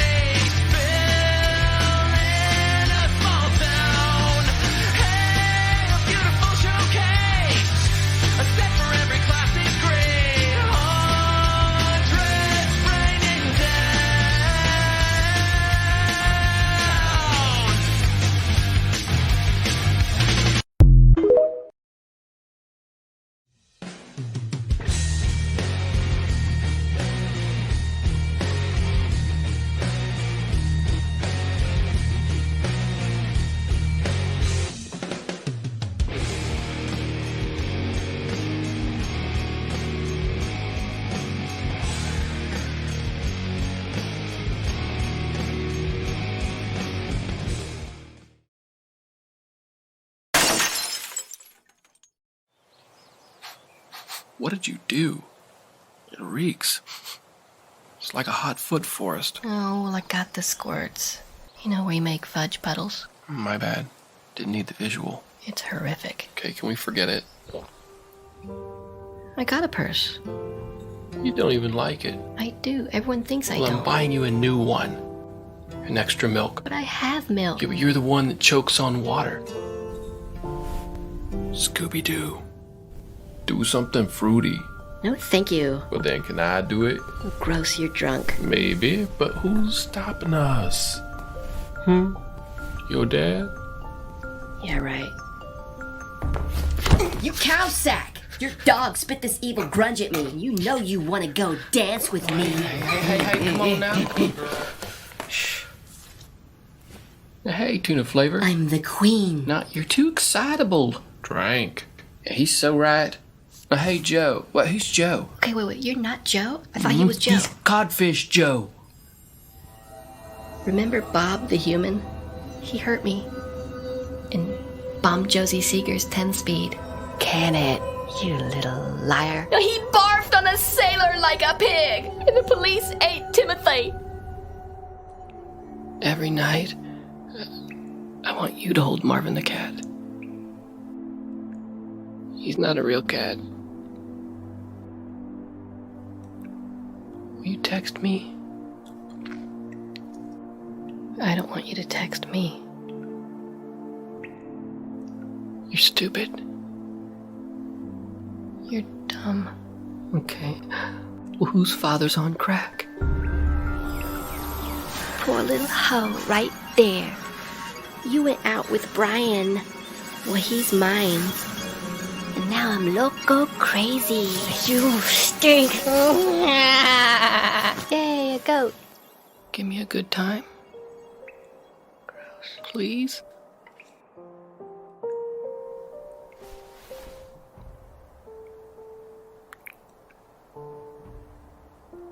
And that's how babies grow? Gotta be kidding. It's not.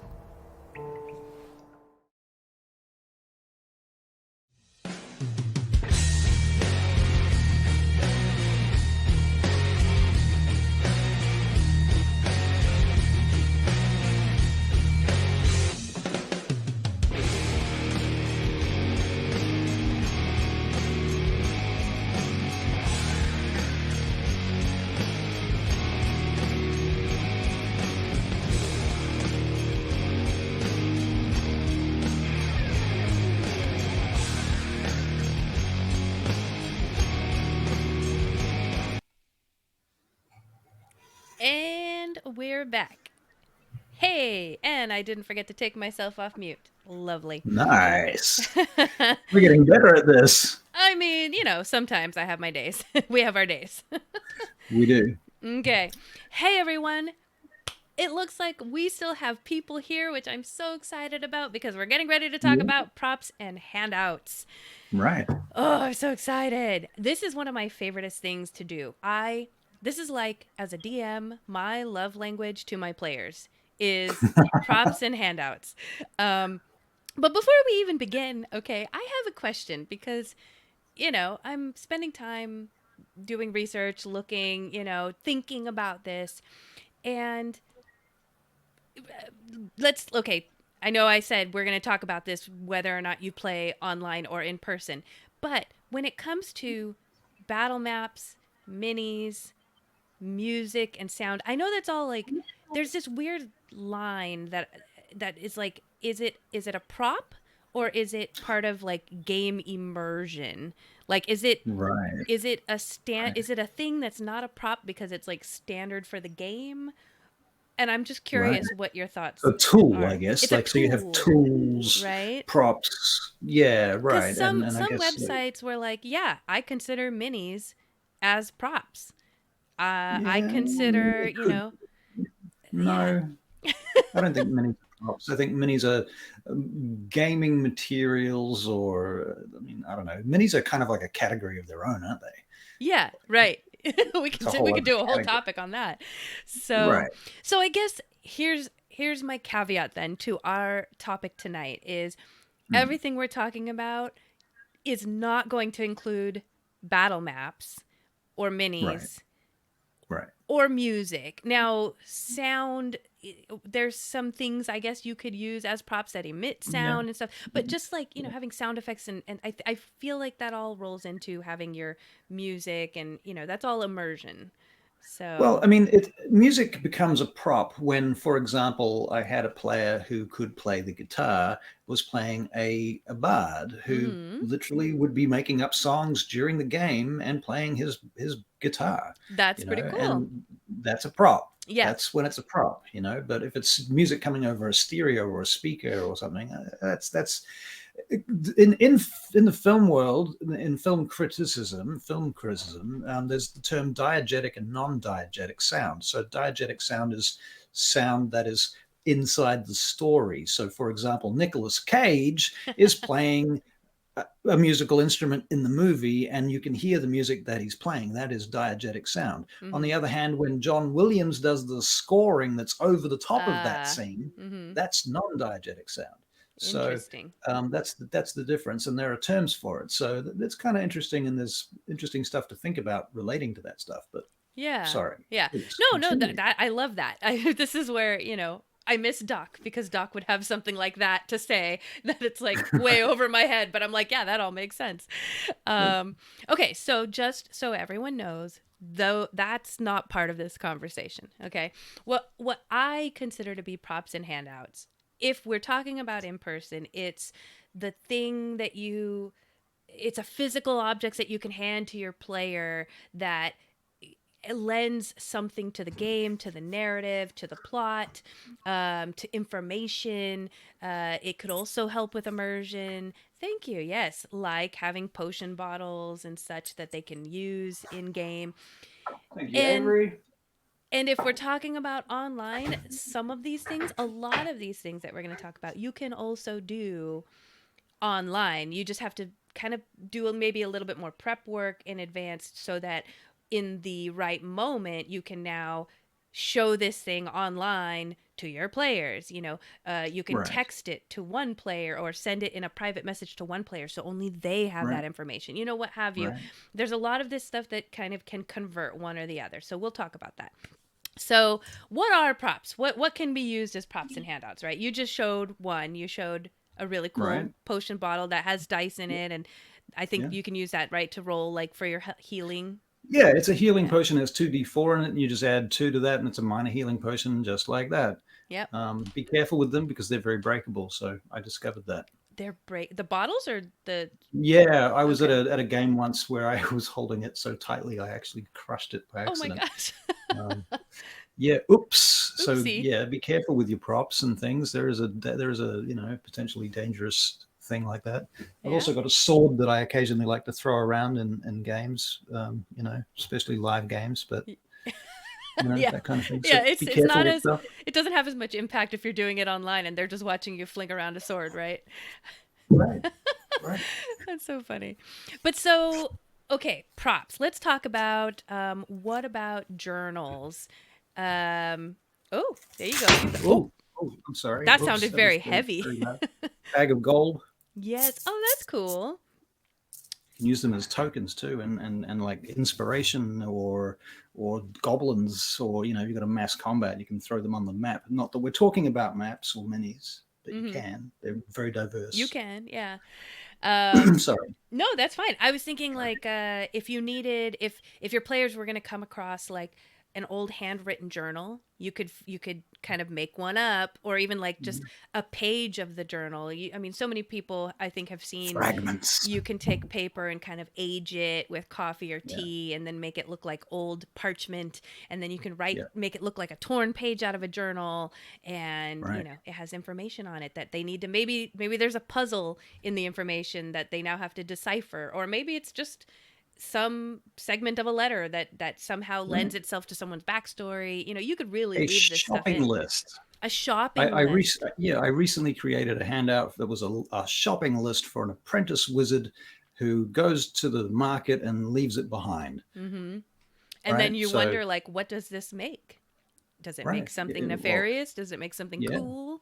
Does it have handwritten notes on it where the wizard that they're working for is basically abusing them and telling them what a shit they are? Yeah, and there can you that then be can that be utilized for social engineering purposes later on down the track? Mm-hmm. Spell books, same thing with journals. You can find an old spell book or a piece of a spell, an unfinished spell, a new spell, drawings, and what's the word I'm thinking of? When schematics, Schematics, yeah. Schematics, old ancient wall drawings, or like chalk. What do they call it? Chalk. Chalk rubbings of some thing, ancient artifact or something. So just with paper alone, you can do that. Oh, and wax sealed letters, telegrams, receipts. Once you get your color printer out, you're into a whole nother level of stuff. With what? A color printer. A color printer, yeah. Now, and again, that's for in-person handouts, but all this stuff, and I will get to it in a minute. I found a few online tools that you can use where you can create this stuff online and then just have it handy, and then if you're playing with your players online and you find that right time, now you can show them what this page looks like, or what this book looks like, or what the wax sealed letter says. Okay, so I found this online. I thought this was really interesting. Individual experience notes is what they call it, but it's basically like when someone says like, oh, I'm gonna do an insight check, and you've seen it on Critical Role and stuff, where it's like, oh, you do the insight check, so you get this information, no one else gets it, and then that player gets to choose when they're going to reveal it and how. So you can do something like that with handouts as well, where it's like maybe everyone is all together at a party or a ball, but everyone now is getting a slightly different experience because they're talking with different people, and you can kind of have this ready. You can have little notes saying, well, you're at the party, but you happen to notice this, and you're at the same party, but you kind of also notice this, or maybe you notice something completely different. So something that's an individual experience, but on separate notes that you can text or hand to Right, different players. right. Perfect. If they go for a long rest, maybe they all have the same dream, but with maybe slightly different elements. Different details, Yeah. right? Yeah, So, and yeah. I don't know Make them why. modular like that too. Yeah. You could modularize it so you can pick and choose different elements for a certain character. Right. So you can hand those out, and then again leave it up to the players to decide when they're going to, or how they're going to talk about it and role play it. Right. Identifying documents. This is all just papers right now. We're not even talking about some of the fun stuff. But Right. passports, passes, like if you need a pass to get into a certain town or on a certain ship, certificates, tickets, business cards. Is not everything's in a fantasy realm. You can have business cards, some form of ID, all of that stuff you can make online or in person, hand out. Right. Wanted posters. I've done this actually. Yep. Right. So perfect. This is funny. Legal documents are great. So in the game that I play in, there was a player who left our campaign and ended up playing with the same DM in the same world, but basically on his own, or maybe with a few other players. I can't, because he moved out of state. So we had to change things around. So my character was attached to his character for a while though, and he left kind of without any reason. So my character made wanted posters. Well, the DM was like, we're still in the same world. You realize that, right? And I'm like, yeah, that's fine. Because now people will hunt him down and hopefully I will get information about where he's at. So whenever he played with that guy, those wanted posters, like wherever I posted them, if he ended up in that city, he saw wanted posters. So what I was doing was affecting his story. Yeah, that's great. And here's the thing. So I'm talking about props and handouts. This doesn't always have to be from DM to player. You can do player to player, which is what I did. I created a wanted poster of him. I gave him a copy just so he knew what I'm posting. That's awesome. Yeah. Hell yeah. Yeah. So aside from wanted posters, help wanted posters. Ooh, Avery said pictograms. Thank you, by the way. Anybody in the chat, if you have ideas, shout them out because we this will is a lot steal of them fun. and use them. Yeah. Help wanted posters. That's a great way to kind of like, if you have a what I call a board of quests, put like help wanted here and let the players decide what route of adventure they want to go on that day. Brochures. I have a brochure that I created for one of my towns. Welcome to Saco. Oh, wow. Yeah. And so it opens up, gives a little map. Whoop, my mic's in the way. Gives a little map of the city and just kind of a generalized area. And then, but this is the thing. So this town is very Sounds much like propaganda. I was going to say is very much all about propaganda. It's pro-religion. All other magic is kind of meh, get out of here. Right. Like we're not gonna kick you out, but we don't like your stuff. So we're exclusively inclusive. Right. So I think on the back right here, be a mate, know the mandates. And then on the brochure, which there's actually a visitor center for this island, so that everyone who visits knows. And so there's always someone who's passing out these brochures so that visitors understand these are the rules. Don't break the rules. Right. So, right. There's always that player. Yeah. So there's brochures you can make. And then, I did say, you said propaganda. Right. Scrolls.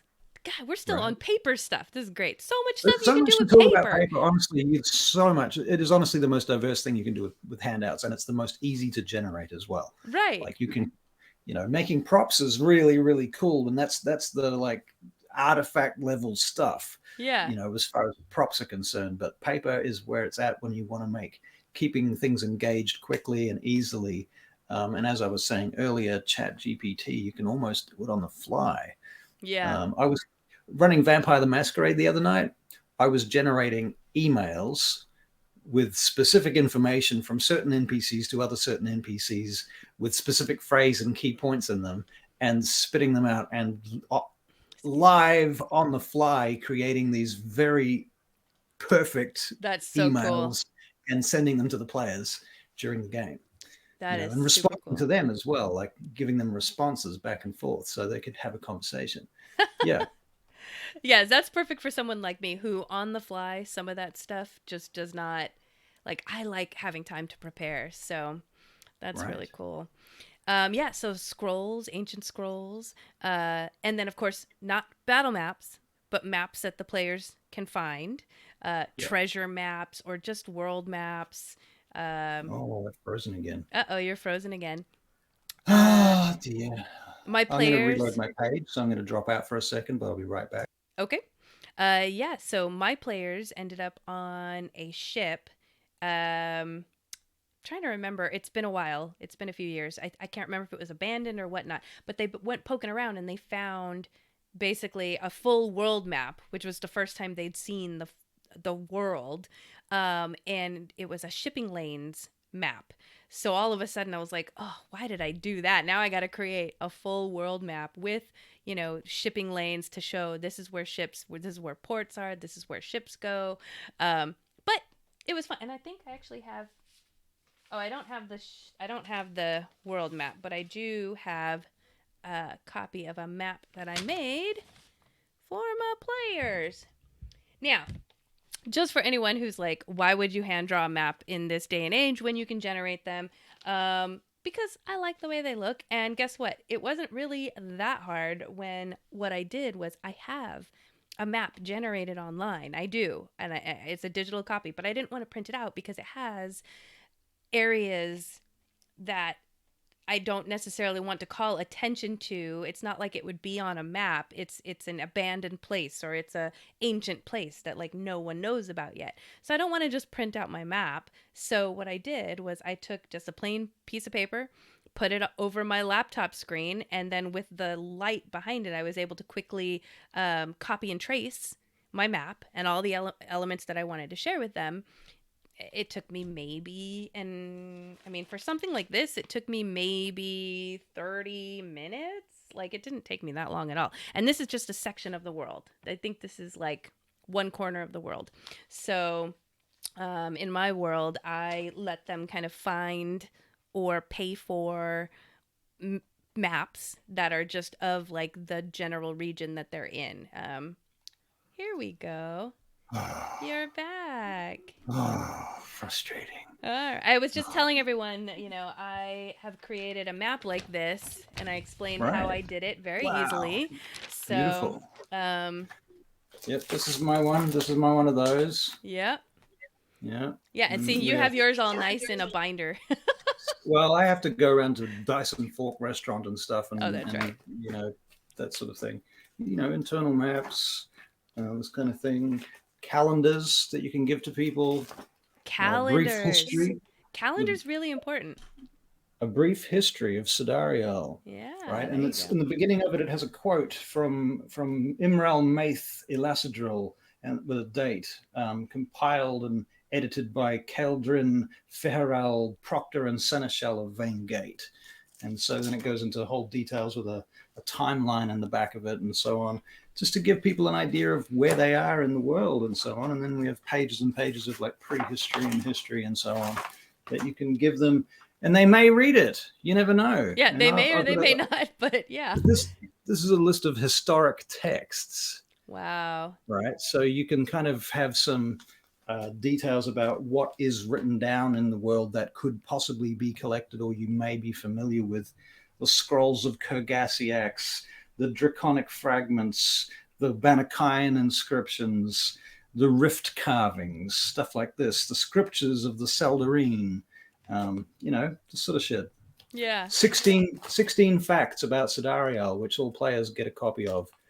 Which That's gives cool. them 16 really simple facts that they get to know about the world straight off the bat. Kind of like the universal laws that everyone would know. Yeah. Yeah, just stuff that everyone should know. I've got another document that's just rumors. It gets updated every now and again. That's cool.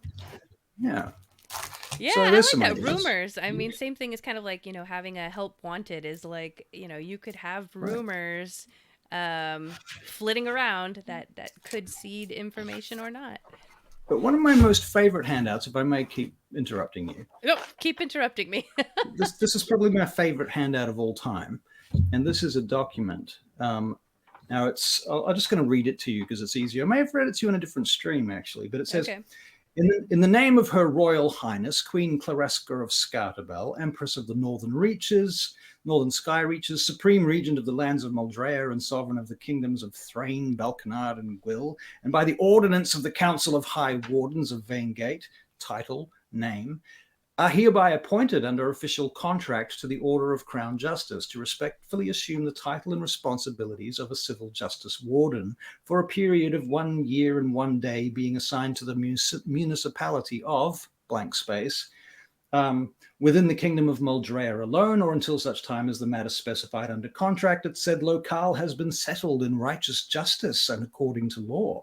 Signed by the Right Honourable Lord Duncan of Gwylaw, Premonstrator of Justice and Mercy to the Northern Realm, with his name and his seal at the bottom. Now, Yeah. I have dozens of these printed out, and it's so fucking useful because at the beginning of a one-shot, particularly one-shots, you give it to the player, you give them a mission, you've got, basically it gives them like police kind of level authority to go and do stuff and investigate things. Right. So you give them their mission, you give them the piece of paper, and now they're all working together with the same goal.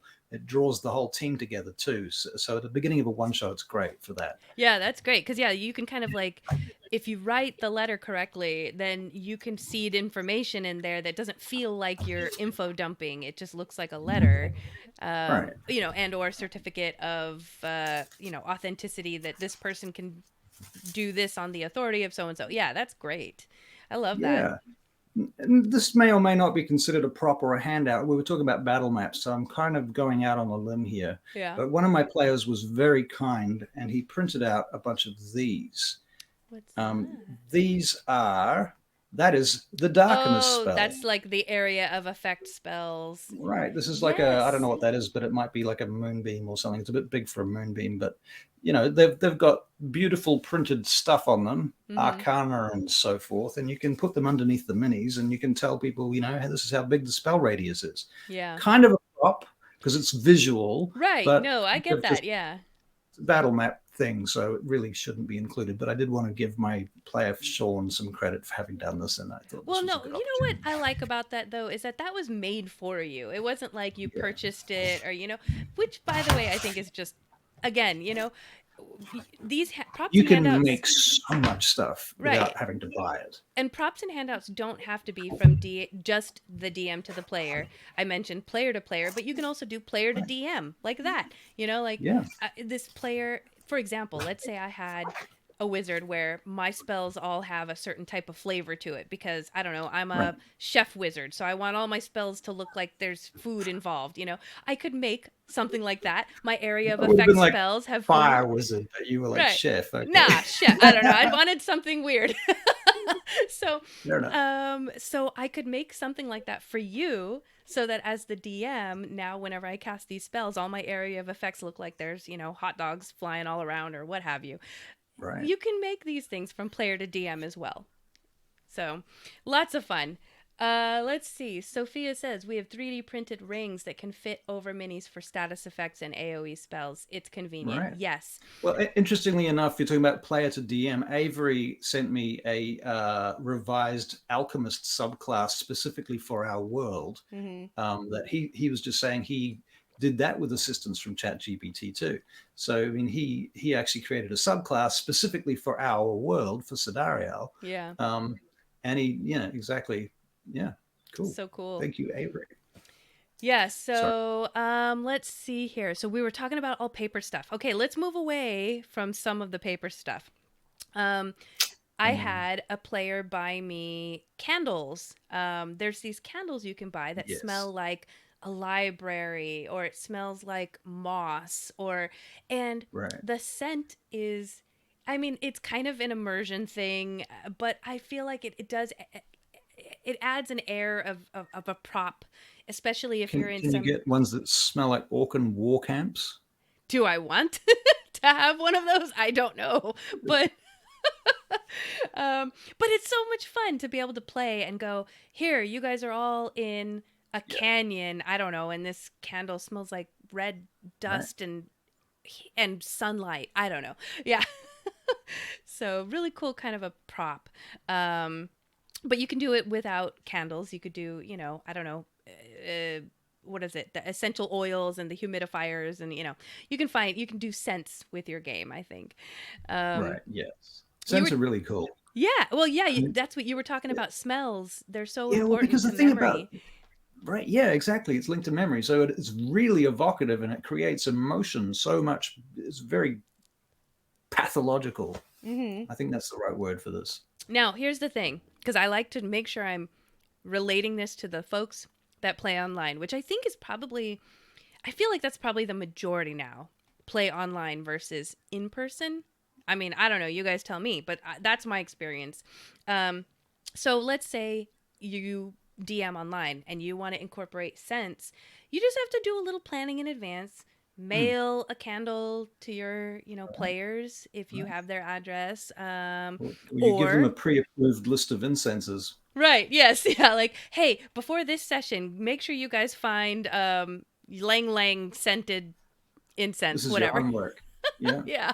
So, okay. You were talking about your sword, right? Right. You could introduce fake weapons or wands as kind of part of a prop in a game. Especially, see, I like to tie all my props into some sort of puzzle or some sort of lore that if they mess around with the prop, they'll find more information, right? So I would say, like, if you... There's clues on the prop. There's clues on the prop. So if you could find or make a wand or I don't know, do a letter opener. I think somebody online mentioned they did like a letter opener, looks like a little dagger. And so they found like a really cool, intricate like letter opener to represent their player's dagger that they have with them, at the table. Right. But, okay, this is where I'm going to get into this kind of obscure thing with wands. And it kind of ties into another type of... we're going down the rabbit hole prop. now. We're going down a rabbit hole. Okay, so... where to start? Okay, so I found this pen marker. I don't know what you want to call it. It's basically like invisible ink. I'm gonna hold it up here if I can see myself. They come in different. I don't know. They come in different colors, but they don't write in a color. They write completely clear. Okay, but they also come with a little light on it. And so basically, this writes in UV ink, and this is a UV light.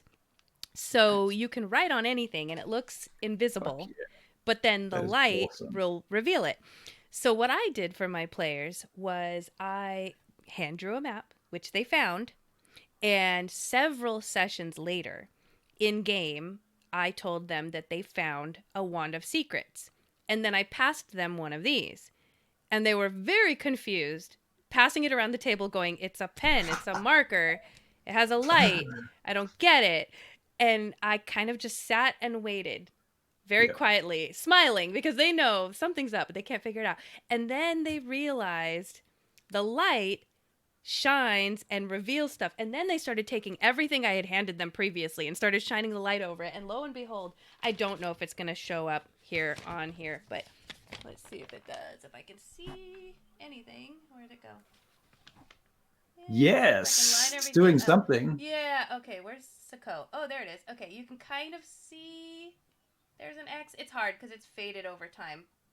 But yeah. This is fantastic. I marked an X, marks the spot on a map.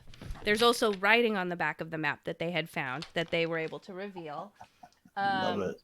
I've been able to use this for several things, even on my battle maps. Even the battle maps that I make that are like this, it will draw on. Right. And so I had one wizard's room where like every tile there was a risk that if they stepped on it, a magical spell would blow them up and it would hurt them. And so if they used the Wand of Secrets, they would be able to see on the battle map which ones are marked as a sigil on it. Right. They didn't think of that. Instead, no, they just kicked off all their traps by like the druid summoning like a million birds and throwing them out there, but and rubber balls. Yeah, but so UV reactive. Thank you, Avery. I'm not the best with words, but so yeah, really cool way to incorporate a wand in your game if you kind of find Yeah. something like that. That's great. I've got a pigment in my game that kind of does a similar thing, and I was there's like a maze where the characters have their hideout inside this labyrinthine kind of tunnels sort of complex, and there's markers that are painted in this pigment, this ancient pigment, the ingredients for which have been lost to time. But the only way to see it is with the light cantrip. That's which right. they- I right? love Do you remember me that. telling you that? Yes. Right. So it's very similar, but this does give me the sort of idea. Hey, that could work with a wand or something. Could be quite cool for that. That Right. could be something that I could add in there. Yeah. And Because I actually love make that copies because of it just makes cantrips so much, like you said, makes cantrips useful, interesting. Right. Yeah.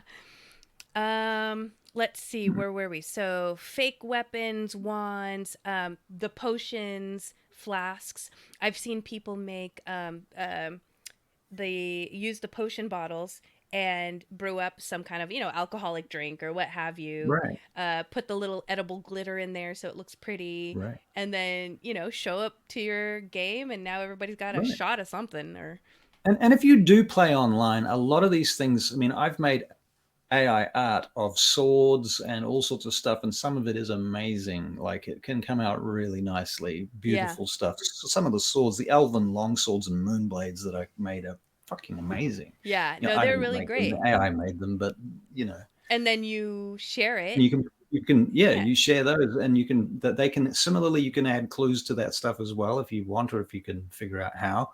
And or print them. Some things you're not going to want to build. They're going to be too hard to build as props. You can give the players pictures of them. Right. Yeah. Here's a picture of a location. Yeah, that's what I find that really helpful.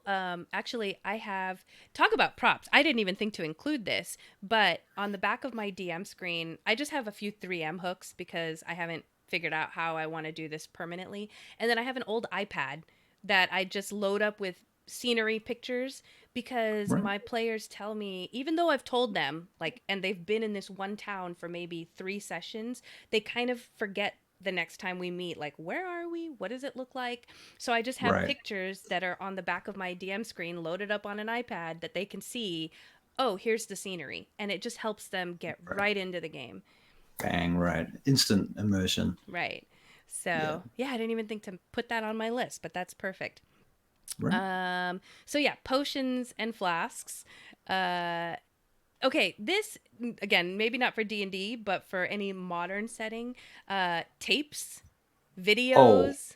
I have made news items Yeah. for Vampire the Masquerade. I've scripted and recorded and edited and produced actual sort of semi-good quality news items to play to the players during the session to show them the consequences of their actions. Because the masquerade, of course, is a big deal in Vampire the Masquerade. So when you go around blowing shit up and it ends up on the news, then there's a news item the following night talking about these characters with their descriptions that can really it blew them away. Great. That is awesome. Yeah, I was thinking CCTV footage of especially if you're in a house with like a mansion, right? You could maybe show a quick footage of someone sneaking in, or I don't know. Or even just a section of this one might be harder to make, but you could probably find something to create it online, like Canva or something, but film, just a section of film reel that they can find and hold up to light, kind of thing. Right. Cool. Yeah. Super cool stuff. But yeah, we were talking about pictures and visuals, photos, art, any of this stuff. You can do that. Especially what I find helpful is NPCs, especially if they're dealing with a situation where there are a lot of NPCs that they're meeting at one time. Right.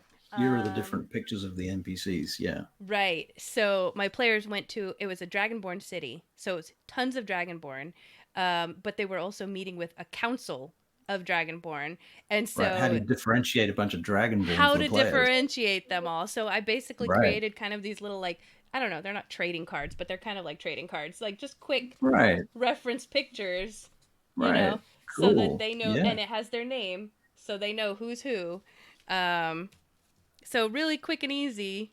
You can also do that again online, just a quick document that you can pass out to them. Are these What do you think of these things that you can buy from D&D, the spellbook cards and Yes, stuff? I I mean, think. that's kind of a prop, is it? I Yeah, mean, is it just no, game mechanics and tools? I think they are. I have some for Druid, for that same reason, just because there's so much, to Yeah. think about and prepare. I To think be spell fair, I cards. hardly ever use them, but sometimes they're really useful. Yeah. Actually, I wanted to. It's funny. While we were on break, I happened to see a comment. It wasn't on our live feed. It was on our live feed that was posted into another Facebook group. But Okay. Tim, if he happens to be listening, mentioned that he also uses a deck of cards, or certain decks of cards for random effects when the players crit or when they fail, which I think is a Right. really cool, like just something Right. random. And if your players aren't the kind of folks that like to do the how do you want to do this? I want to describe how I do it. Well, if you crit Right. and you pull a random card and it describes this really epic way that you end an enemy, I think that's a really cool prop. Heck yeah. And also Yeah. cards for weather, which I thought was interesting because I am very bad about changing up the weather in my world. I Huh. don't always think about it. I think once 2 or 3 years ago, I mentioned that it was getting cold and it was going to be winter. And guess what? They kept traveling and I completely forgot that it was winter. So weather is a great Well, idea to yeah, it's remember. and think about it in terms of elements too. Like you've elemental stuff, fire, water, earth, air. These things are really elemental, obviously elements because that's what they are. Right. And they're psychologically super powerful for evoking scenes and moods and feelings and context. Yeah. Lightning storms and snowstorms and rain and mud. Mud's great. I love Yeah. mud. I do this thing in Vain Gate actually, where every time someone steps out of a building from like they step out of the municipality office onto the street, I make them roll a dexterity saving throw almost every time to avoid getting hit by a cart or just getting hit by the spray from the mud of a cart Oh, going wow. past. And they're like, why are we making dexterity saves? We just stepped out of a building. And then it's like, well, you are just covered in mud because of this thing, and that's fun. That is fun. Anyway, I know. it's I not really really weather cards. That's what I'm going to have to get on myself weather. about. You can make a table as well as another opportunity or option. That's true. Yeah. Making tables is good. Here's a handout that I made recently. Now I am going back to paper stuff, but this Okay. is a good one. I feel we were playing Vampire the Masquerade. One of my players is playing a hacker. Now I don't know fucking anything about hacking. I mean, I did an IT course 10 years ago. It was like a 3-month course, so I know like this much. And she doesn't know anything about hacking and kind of like really doesn't know anything about hacking either. So I went on to ChatGPT and I asked it to create me a list of hacking abilities for a role-playing game with dice mechanics for Vampire the Masquerade, and it did exactly that. That It is spat me out so a cool. great list. It's got all these different things that you can do as a hacker. I got it to give me lists of things that hackers would need or use and so on and so forth. I put together a whole manual for hacking in Vampire the Masquerade and then gave it to them. And That's they were so blown cool. away. See, Yeah, now super useful. going back to my retcon rewind and the 3.5 rules for training an animal, it sounds like I could just Right. go to ChatGPT and say, "Hey, I need mechanics for training a blink dog to do A, B, or C or whatever with Yeah, 5 totally. rules." Boom. Totally, you could do So that. cool. Yeah. Okay. The more definition you give it, the better it is.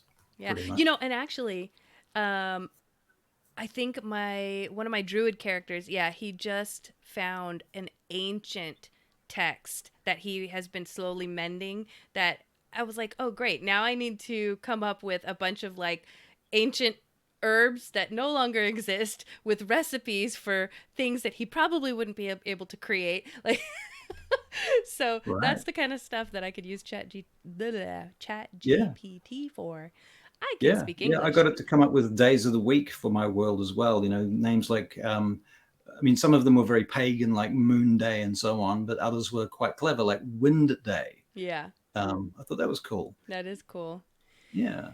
Okay, so other handouts. Let's see. Do I have any of these? I've seen things like cryptex. You can use a Rubik's cube. You can just peel off the little stickers and put something else on there. Oh, that's genius. Combination locks or any type of lock where they have to kind of enter some form of combination. So I don't know if you've seen this. Modifying existing puzzles that you can purchase. Right, that you would can be cool, purchase, or like a Right. Japanese puzzle box for the infernal Sort of. puzzle box. Yeah. But I played a game where my DM bought one of those cryptex things. It's something about this big, had like 5 dials on it that had, I don't know, about 8 different letters on each one.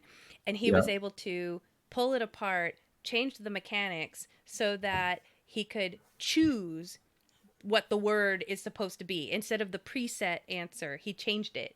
And so then put something inside of it, closed it up, and then dropped clues in the dungeon so that when we were faced with this enemy and this cryptex, we had to solve the cryptex before the enemy killed us, kind of thing. And so we were like, and we're like passing it off like, okay, you take a guess, and we're passing it off. And so that was really, really fun. That was cool. That's awesome. Yeah. Yeah, I mean, cryptography puzzles are fun too. I mean, like giving them a picture of a cell phone, for example. I mean, I did this once. I told you about. It was, like a alphanumeric cell phone pad, and they've got to break into the phone and figure out the password. Right. So you can give them a photograph of the phone and its alphanumeric pad, and they can sit there figuring that out for 10 minutes while you take a break. Yeah. Yeah, that's a good DM trick, by the way. Right. So, and then I'm trying to think how, like, I've seen you showed the gold, but like doing coins and tokens and gems and things like that for like treasure. Now, I want to ask you, because I've only ever seen it used in-person games as just more of like an immersion thing. Like you find treasure and like, here's some plastic gems. Like, what else would you do with that? Well, I recently made some photographs, some AI pictures of some different types of coins. Yeah. For my that's world. right. So, those, I don't have physical copies of them at this point, but I will probably eventually print some if I get a chance. Yeah. And feasibly print them and stick them on cardboard or something and make coins out of them. That could be cool. Yeah. There's things you can do with that. That's true. You're right. I mean, you could have a picture of a coin, and just that even could lend itself to some kind of a puzzle or thing for them to figure out. Yeah, for sure. And it's certainly, I mean, there's puzzles, but there's also sort of theme and mood and tone and stuff that you might want to convey as well. Yeah, sometimes that's true. That stuff is quite dramatic as well. Yeah. Yeah, because it's like I could find a gold coin that's minted that looks clean, but I could also find a gold chunk with maybe like some goblin scrawling on it, Right. And that is a very different thing. So for sure, yeah. That's cool. Definitely. And then keys. I thought keys were really interesting, as we were talking about keys earlier, because like the key that my players found was very, very different.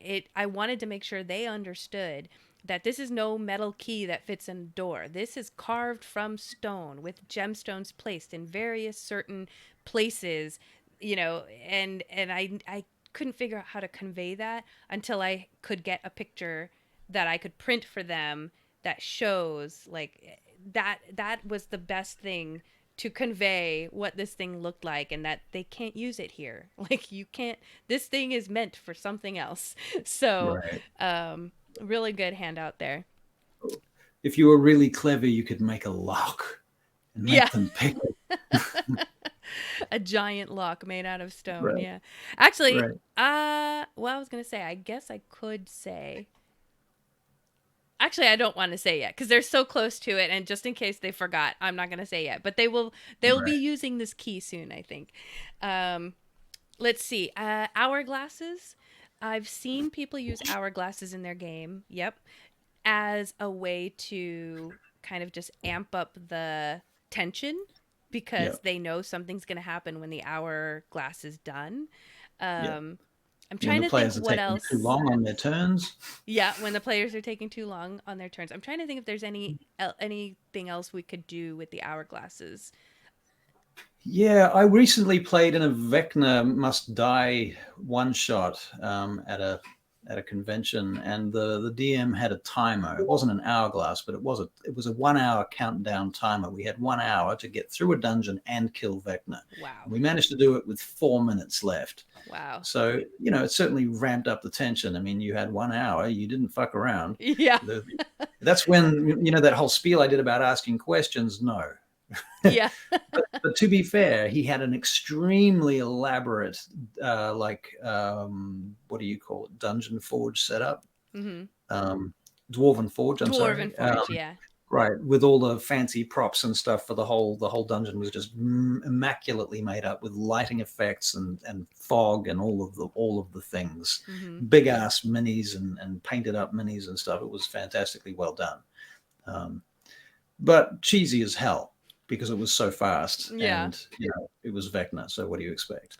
Fog though, so I was gonna ask because there's that fine line again between battle maps, but like fog, I think could be used as a really good prop because it's here's the trick.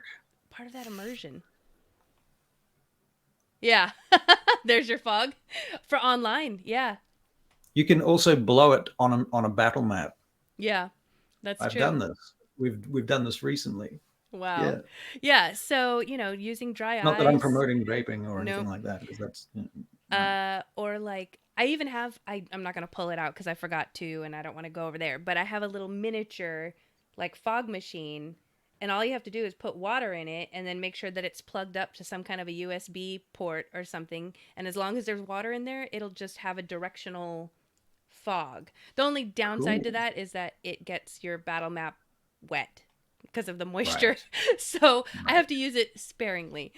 Sparingly, right. But I think, I don't know, it's kind of a prop. It's kind of cool. Or if it's not for battle map immersion, it could be more of a signal that something that the players did worked, right? Like if they're trying to get this arcane machine to start working and there's a puzzle involved and and then once they get it working, now the fog goes off and that indicates to them like we did it, so that's kind of a way to use it as a prop. I was talking about that invisible ink pen. I have another thing to show you. I don't know how to say that it's a prop. It's because you're okay. I'm going to tell you about this thing. So it's called an elemental ink pen. Can you? Okay. It just looks like a normal not pen. An invisible ink pen. It's not an invisible ink pen, and if you write with it, it looks like writing. Okay. Okay. However, and let me actually here. I'm going to write this first. So I'm going to write test on here. Now the elemental ink pen, if you write with it. Yeah. And here we go. And then you apply flame. Am I even getting close to the paper? Because I'm doing this backwards. It disappears. Okay? Oh, crap. Okay. Yeah. So what I ended up doing with this pen that I saw was I wrote what looked like some kind of I wrote a message. And the parts that I wanted them to see, I wrote in regular ink. And then the parts that I wanted to go away, I wrote with the elemental ink pen. So, for example, my players were, they were learning about this underground cult or something, right? They had found a piece of paper on the ground. And on the paper, I'm going to see if I can read this still. It said something like, "Should you miss me, ground yourself in clarity and sharing of your wants. It will lead you to a path of understanding." And it had a mark on it, which at the time they didn't realize, but this cult movement was actually a rebellion that the party, had started unknowingly. So they basically had their own cult following, and they were starting to make underground plans for a rebellion. So they found this paper, and that's what it said.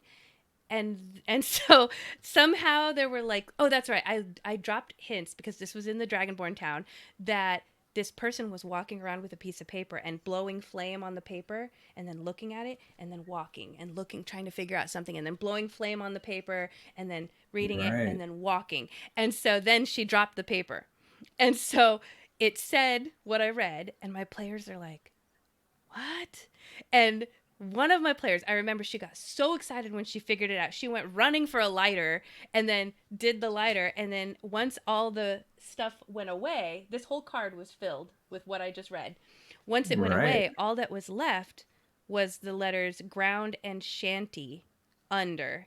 So that was the name of the, so ground and Those were the clues, yeah, right? those were the clues so that they knew where the meeting place was for this underground cult. So that was one of the ways I used this. The other way I suppose you could do that without the pen by making 2 copies of the letter and then handing them out one after the other after they describe doing the thing. This is true. But not as cool. Yeah. Not as cool. But if you don't have access to such a pen, you could do it that way. Right, right. So the other way you could use it is if you had symbols, which is what I showed here. You make sure that whatever you want to be revealed is written in regular ink, and then everything else is going to be in the flames. And if I can get this done right, without burning myself, there. Oh, that was upside down. It should say go east. So did it upside down. But again, so that's just another way to use that kind of a prop. Like if you were in a temple, a fire temple, so everything is all fire puzzles and stuff like that. Right. You could use it for that. Right. You could send that in an envelope to your players if they lived in a different city and you played online. You could. That could be fun. Exactly. So all of this stuff online, you could just send ahead. Right. If you got a little bit of time and you can spend, 50 cents sending a mail to someone, and the post office would actually get to do some work for a change. They could earn their keep. Yeah. I mean, those stamps keep going up and up, right? So let's see. So that's it. Those are the only special pens that I've found. Maybe there might be more, but those are the only special pens that I've been using lately. Medallions, amulets, necklaces, things of that nature. Again, you could try to seed some hints in there. You could go out and buy costume jewelry, cheap $2 costume jewelry, and that could be, here's your magic ring of invisibility or that type of stuff. Oh, that's kind of fun. Yeah. You could do that. Food and drinks? In fact, that did bring me to another point I was thinking about too, was the idea of costumes. Some people, I generally don't like costumes in role-playing, especially tabletop role-playing. I find it kind of irritating because usually it's cheesy and usually it kind of looks bad. It looks like the Halloween party for kids. Right. And I don't want to feel that because it makes, I try to run a fairly serious game that has a dark sort of medieval Lord of the Ringsy flavory tone. But that being said, there are times when it's good. And also, I mean, like, let me take this jacket. This is my DMing jacket. It has a very funky hood on it, right? I mean, that you can use the things that you have in ways that help you portray the NPCs or the character that you're playing. Right. And they don't have to be elaborate or clever or even pretty. But sometimes having a prop in your hand that resembles the thing that you're trying to portray is enough to change your perception of yourself so that you can play that character more effectively. Right. That so having props is very tactile, and it does add to your ability to play your character in some ways. Yeah. Sometimes. Yeah, that's kind of like when I wore the feathers in my hair that one episode, because my character just came back to life and feathers were involved with the resurrection. So yeah, that's... Yeah. It changes how you feel about yourself, and your ability to play is different. It changes it. Yeah. I find in Vampire the Masquerade, often in the old days, at least when I played a lot of live Vampire, I would have different jackets and sunglasses for different NPCs. And you could switch out that things helps, like that. Especially as a DM, if you're doing different characters. It's kind of like, having a little okay, I'm wardrobe. this person now. That does having help. a wardrobe of stuff makes a big difference for that. Yeah, I gotta and do that. little items too.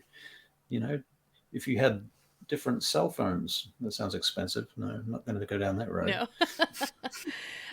So I wasn't sure, because we're kind of getting to the tail end of like the props and handouts stuff, but I have seen people refer to food and drinks as handouts, especially if like you're starting in a tavern.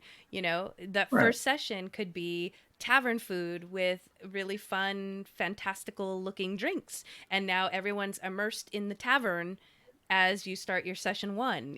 That's fun. Yeah. Or like if you go to an exotic location in your world, and like maybe that night everyone makes some kind of exotic, weird looking Right. food that looks like bugs, but it's And you not. can I don't know. you can give them a D20 with it for making a Constitution saving throw. Exactly. And then lastly, so I don't know if this is I think it's a prop, right? There's the deck of many things, and Right. there are mechanics for it so that you don't actually need a deck, but there are many decks of many things out there that you can buy. And Right. I Or you think could make people one. enjoy that because now you have that tactile sensation of Right. drawing your fate.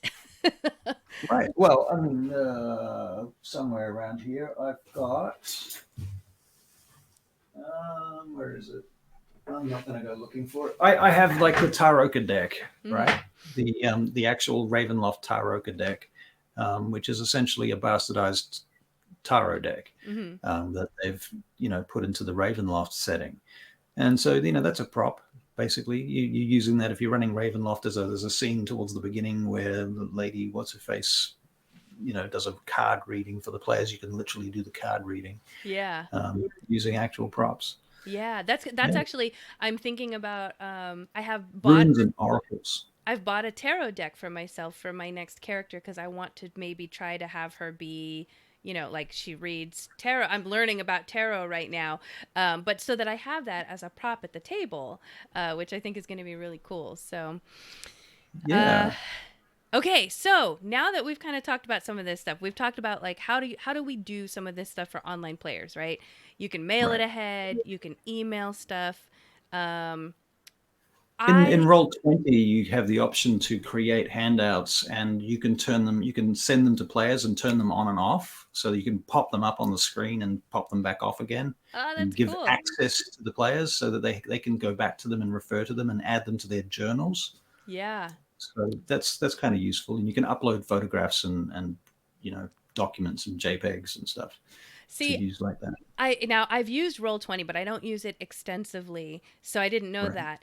But what I've done when I did have a Roll20 game with some of my players, I created Google Docs that they each individually had access to. So this character has a Google Doc, this character has a Google Doc, and then I would drop things in there to go like, okay, you're from this town. Here's what your town looks like. These NPCs, that this town is like this. So they each have individual knowledge. And when they traveled to those towns, now they have this whole document online. So they know their town inside and out. And that's exactly what I do as well. That's exactly what I do as well. And then you have a shared document for the group, which has shared treasure and if you use an Excel, like a Google spreadsheet, you can have different tabs on that for different players. You can have a bag of holding, which has their shared inventory, shared treasure, shared NPC notes in the shared document, and then everyone has their individual ones as well. Yeah, which is quite handy. Yeah. So I think that's so much fun because it's like it's real time.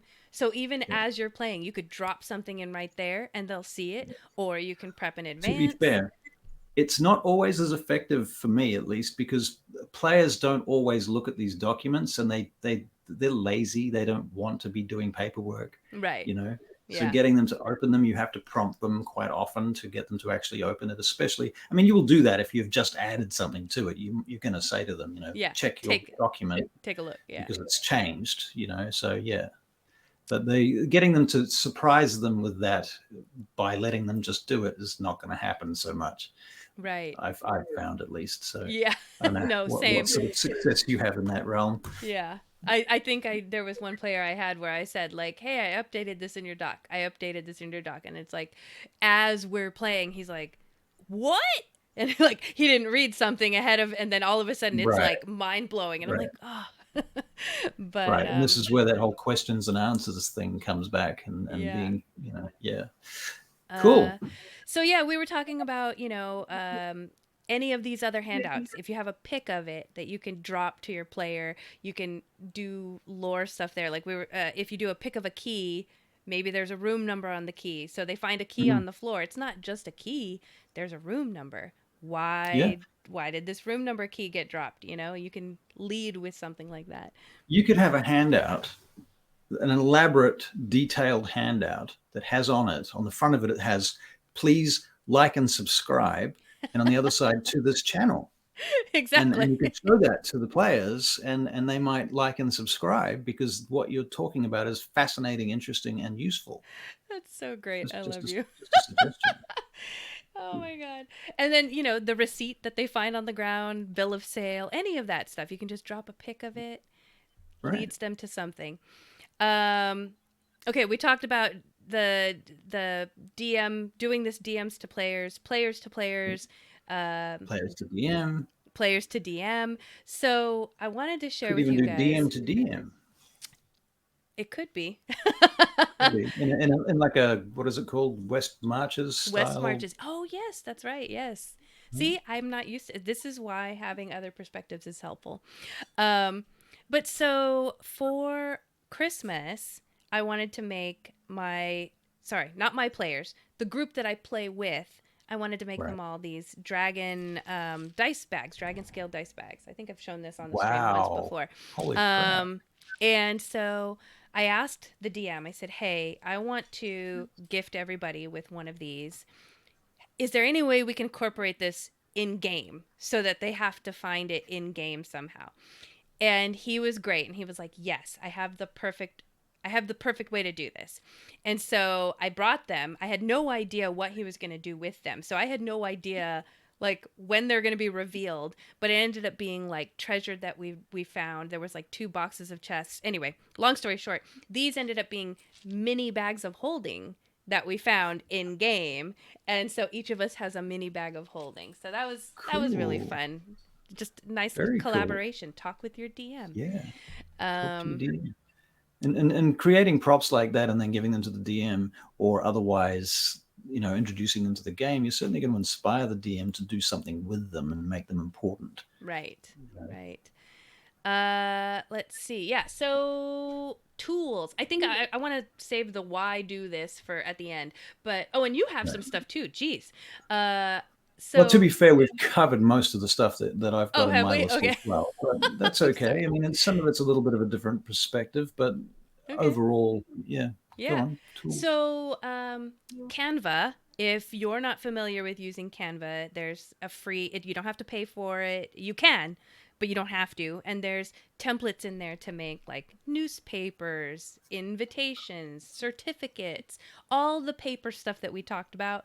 You could probably make it with a free account in Canva. Right. And Are we going to have the links and stuff in the doobly-doo later? I mean, we can. It's just, you could just search Canva, but but yes, actually, you know what? Yes, because I have a few other links I wanted to share that I'm going to talk about. But all of this stuff you can share and then create and then download and then email, text, what have you, print. DMheroes.com is another tool I found. This is more for if you need an NPC and you want to be able to describe it and then be able to show them a picture of it. You can generate this on the spot and then quickly, if you're not using something like, AI art creation, go to dmheroes.com, quickly generate something, boom, you've got a picture, you can just drop it in whatever they're looking at. Midjourney, we've been talking about AI art, so all of that stuff, again, create pictures, send it with, Very useful. It's very useful, especially if you have something that's very intricate and you need to be able to convey that detail. Right. Specific stuff about a character. I recently made 5 NPCs into AI art of a group of bikers who were vampires called the Wolf Pack. And they're all very specific. And you can get into stuff like, this character is like a alpha male Chad, all of that sort of stuff. Toxic. These are the sorts of terms you can throw in there and it will do them and you'll see the difference happen. Wow. It's amazing and you can, Anyway, and then there's this other website I found, which I thought was really cool because if you're Canva, I think even for a new person could take it. There's kind of a little bit of a learning curve. So there's this website I found. It was for a Cthulhu game, but it was just a quick handout generator. And they have stuff on here like bank checks, books, certificates, letters, newspapers, Ooh. passports, all this stuff. And it's just very quick templates that you can click on and then just change like one or two details. So it's not Right. going to be super detailed or like, Right. wonderful, but just for super quick, down and dirty, need something to hand out or text Right. or share. Right. Very easy. Sometimes any handout is better than no handout. Right. And then lastly was like a shareable whiteboard. Depending on what system you're using, it may come with that. Like you can do that with Roll20, I think. You can do that with Owlbear Rodeo. But just you can even do it with Zoom, in fact. Yeah, you can do it with Zoom or anything like that. But just in case you're using something that doesn't have that feature, there's a website where you can just quickly have a whiteboard that you can draw a map on or draw what somebody looks like or, what have you. So very quick, down and dirty. Awesome. And sometimes it's a matter of knowing that tools exist. Lots of different things do a lot of these things, but you might not know about them or you might not have considered using them. Right. Yeah. That's exactly it. So while we're on that subject, actually, there's a tool. If you search for the search term is token stamp, there is a website. In fact, I have it here. I'll tell you the name of it. GM tools, token stamp. And what it does is so the website is rolladvantage.com/token stamp.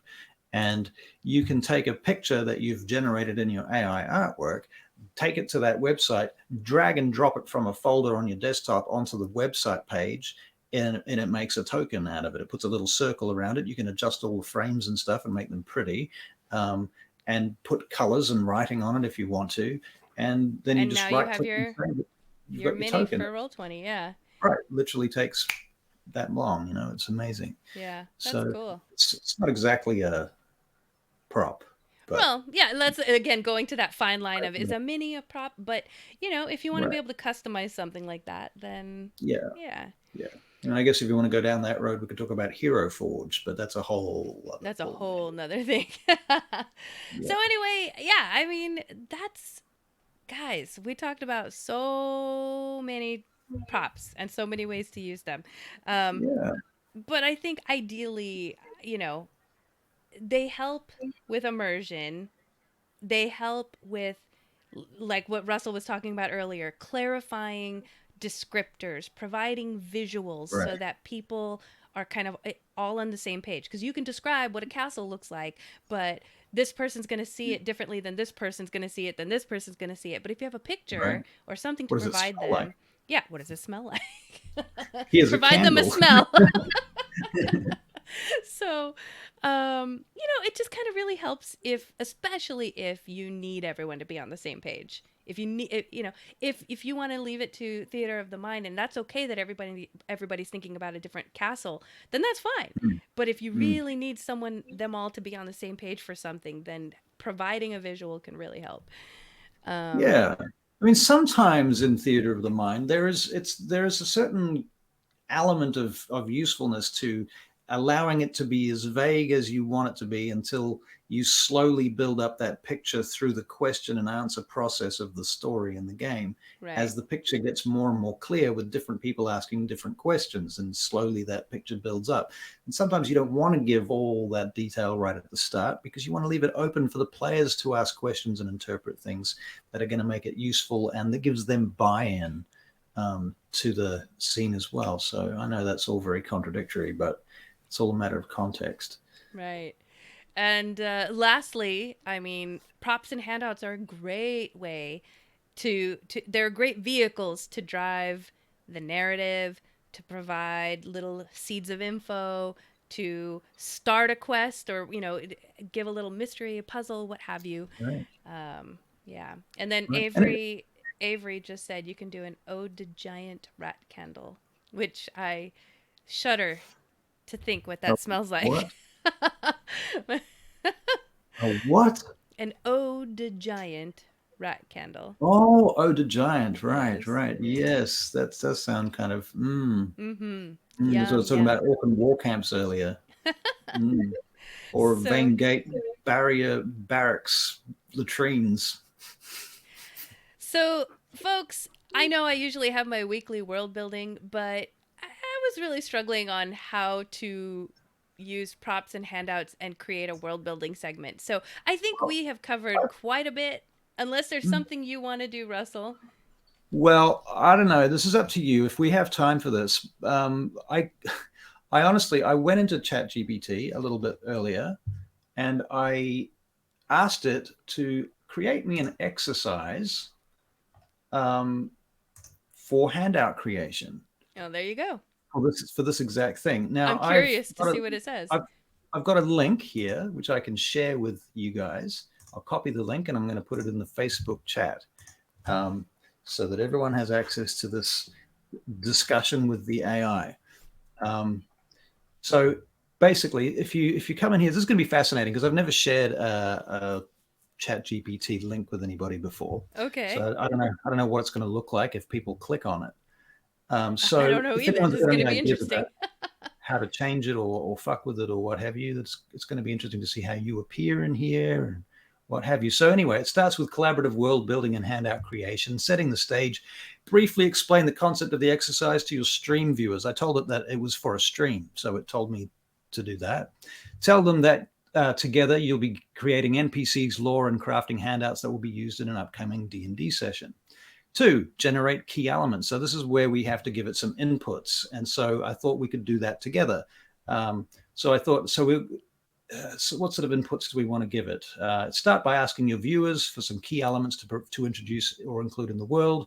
These could be themes, locations, story hooks, for example. You could ask for a mysterious forest that's rumored to hold old relics, for example, or something like that. So if you can get into this chat, if you can access that link and get in here, yes, feel free to drop in some elements, and we will get ChatGPT to produce a handout from them.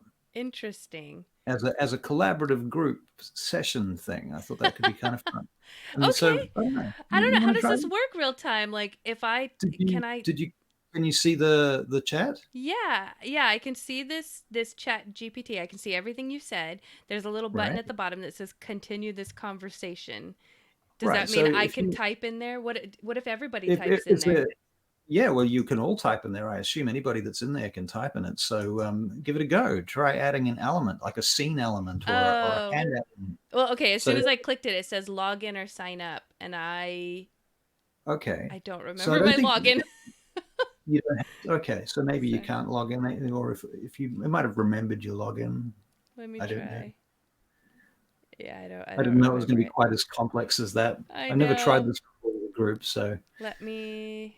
Or you can tell me what you want your input to be, and I will type it in. Yeah. Well, okay. So my first thought was when we were talking about that stump with all the coins, the coppers pushed into Right. it. Okay. Yeah. As I don't know that it was prompting for like a setting or something like that, a theme. Okay. Yeah. So is this a forest with a stump? This is that- a describe road. it. This is like the Queen's Road, well traveled, with Well-traveled. a stump off to the Queen's side. Road, There's a stump cliff, nearby. and then lots Cliff. of ocean. It's a cliffside road. Lots of ocean. This is Cliffside. interesting. So, element for handout. Okay, so I hit return and all right, so handout, the seafarer's letter, the parchment is aged and crinkled, bearing the scent of salty air. The writing is elegantly penned. The link has, fuck me, it just wrote a whole letter. Wow. Okay, now I don't know how useful that particular letter is, but the thing is you don't have to use that letter. You just keep adding a new prompt and developing the output as you go. So that's what it immediately spat out just with that one prompt. So let's give it another prompt. Well, so just even with that, because there was this Right. description, you said something about like the salty sea air or something, crisp something. And I was like, So- so if I create a letter, not only am I going to age it and make it look well worn, but I'm going to probably somehow find a way to spray it with some kind of a scent that smells like Right. the ocean. Right, and this is stuff you hadn't can even- do with a real prop. You can't do Yeah. I hadn't So even he's thought saying, about it, but as soon as it right. said that, I'm like, oh, that's already inspired me for a prop. A prop. Right. I mean, okay, so the letter that it spat out, it says, "To my dearest Maris, as the sun sets beyond the cliffs and waves crash against the shore, I find myself thinking of you. The road has been long, and the sights along the Queen's Road are nothing short of breathtaking. I wish you could witness the beauty of the cliffside where the wind sings a haunting melody. At dusk, I came across an old stump near the edge of the precipice. It seemed as if it had witnessed countless travelers like myself." It goes on describing this for about 4 paragraphs.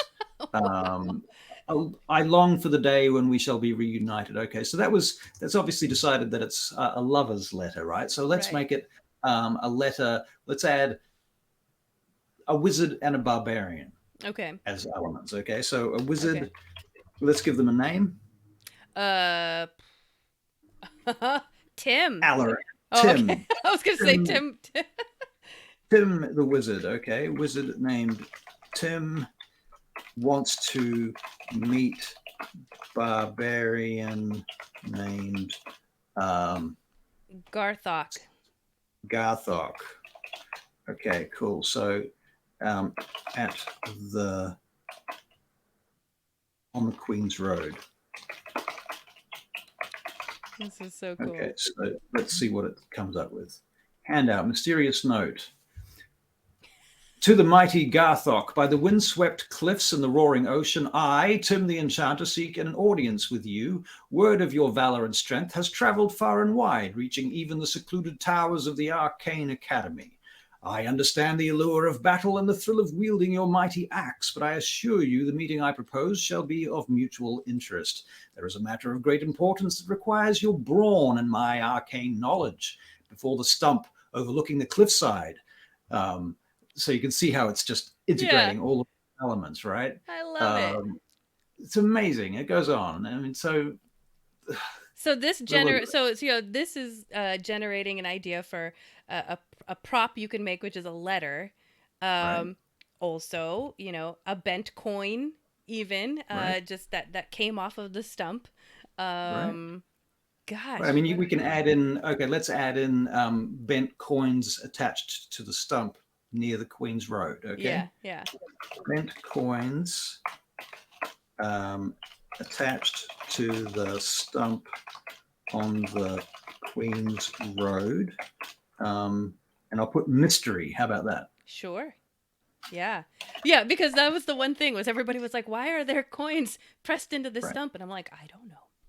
It's just all right. So, okay, so this one's gone off on a new tack, and I'm going to ask it to please include the NPCs we just generated, Tim and Garthok. Avery said the dread enchanter named Tim. I hope Tim, that if you're listening when you made this comment about the deck of cards and the weather cards, because this is for you.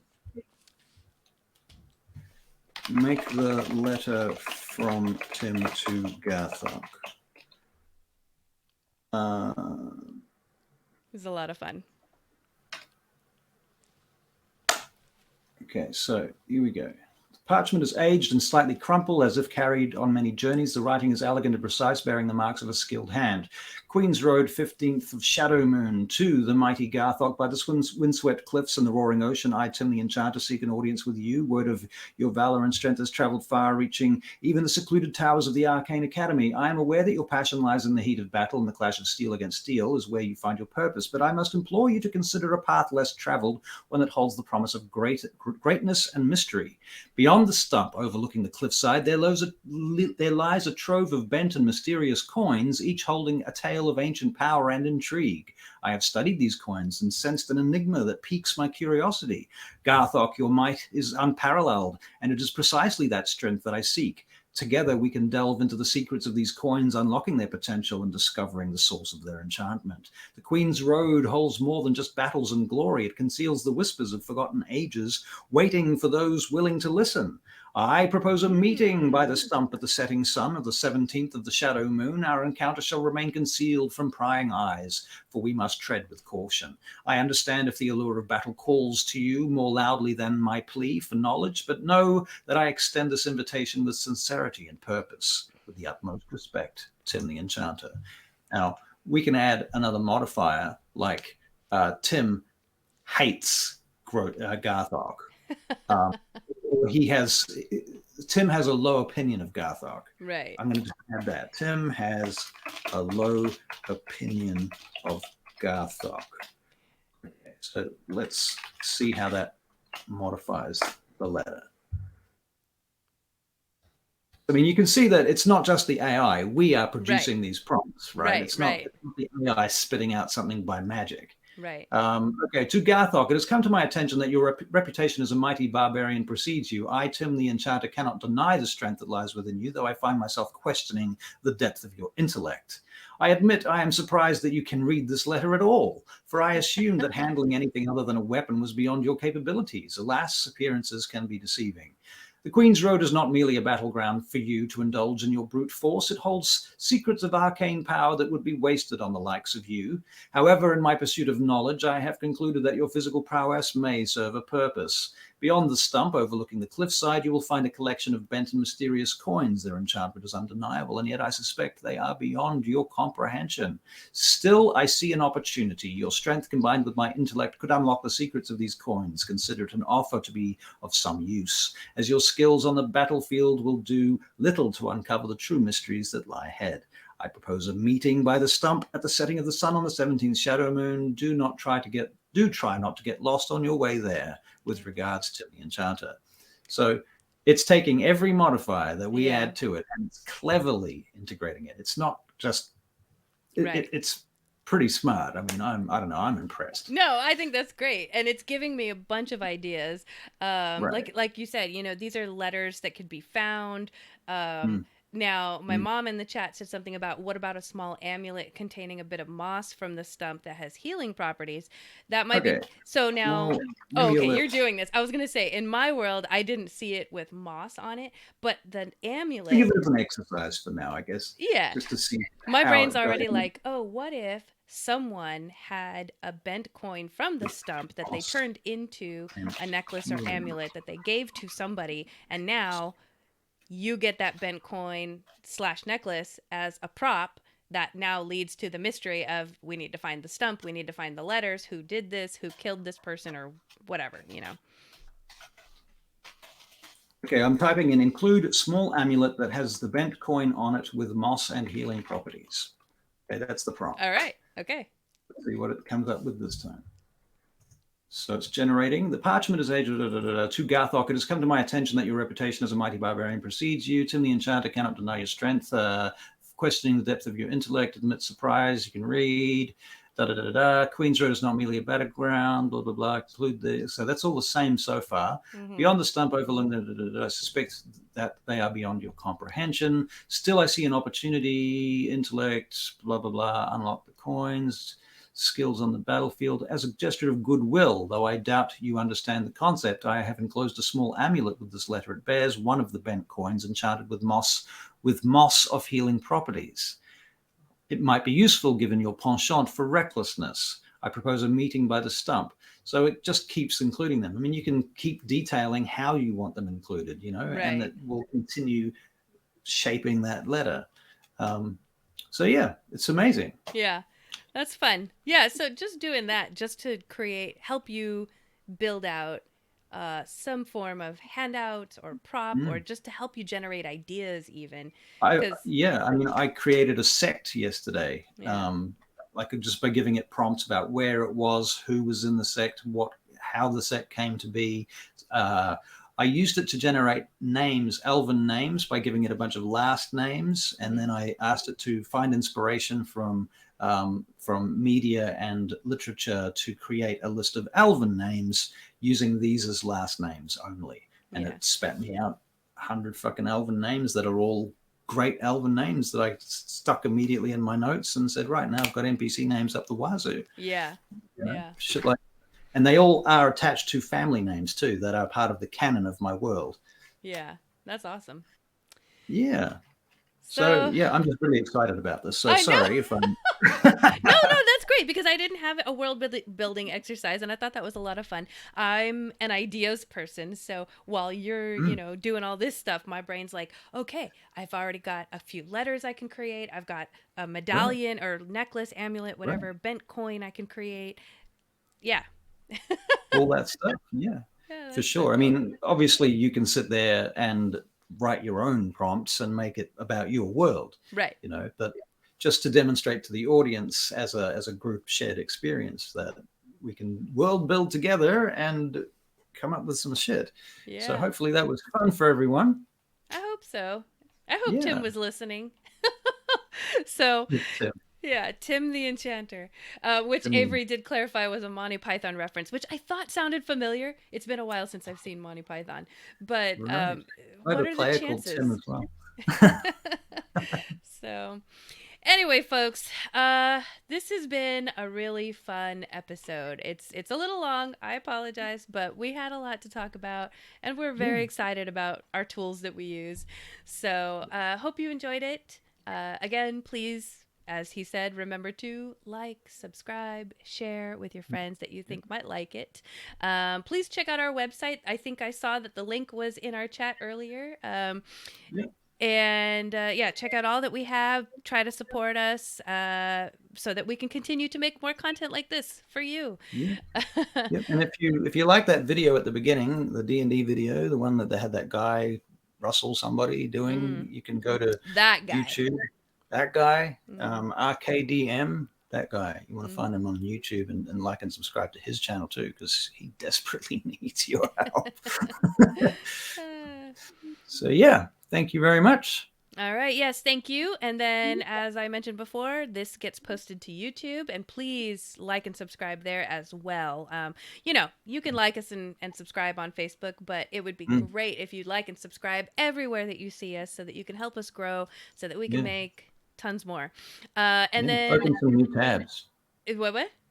Open some new tabs on your browser. Yeah, because everybody Maybe needs some more links. tabs open. And then you can like and subscribe to all of them. This will also get posted in podcast form to all the podcasting platforms.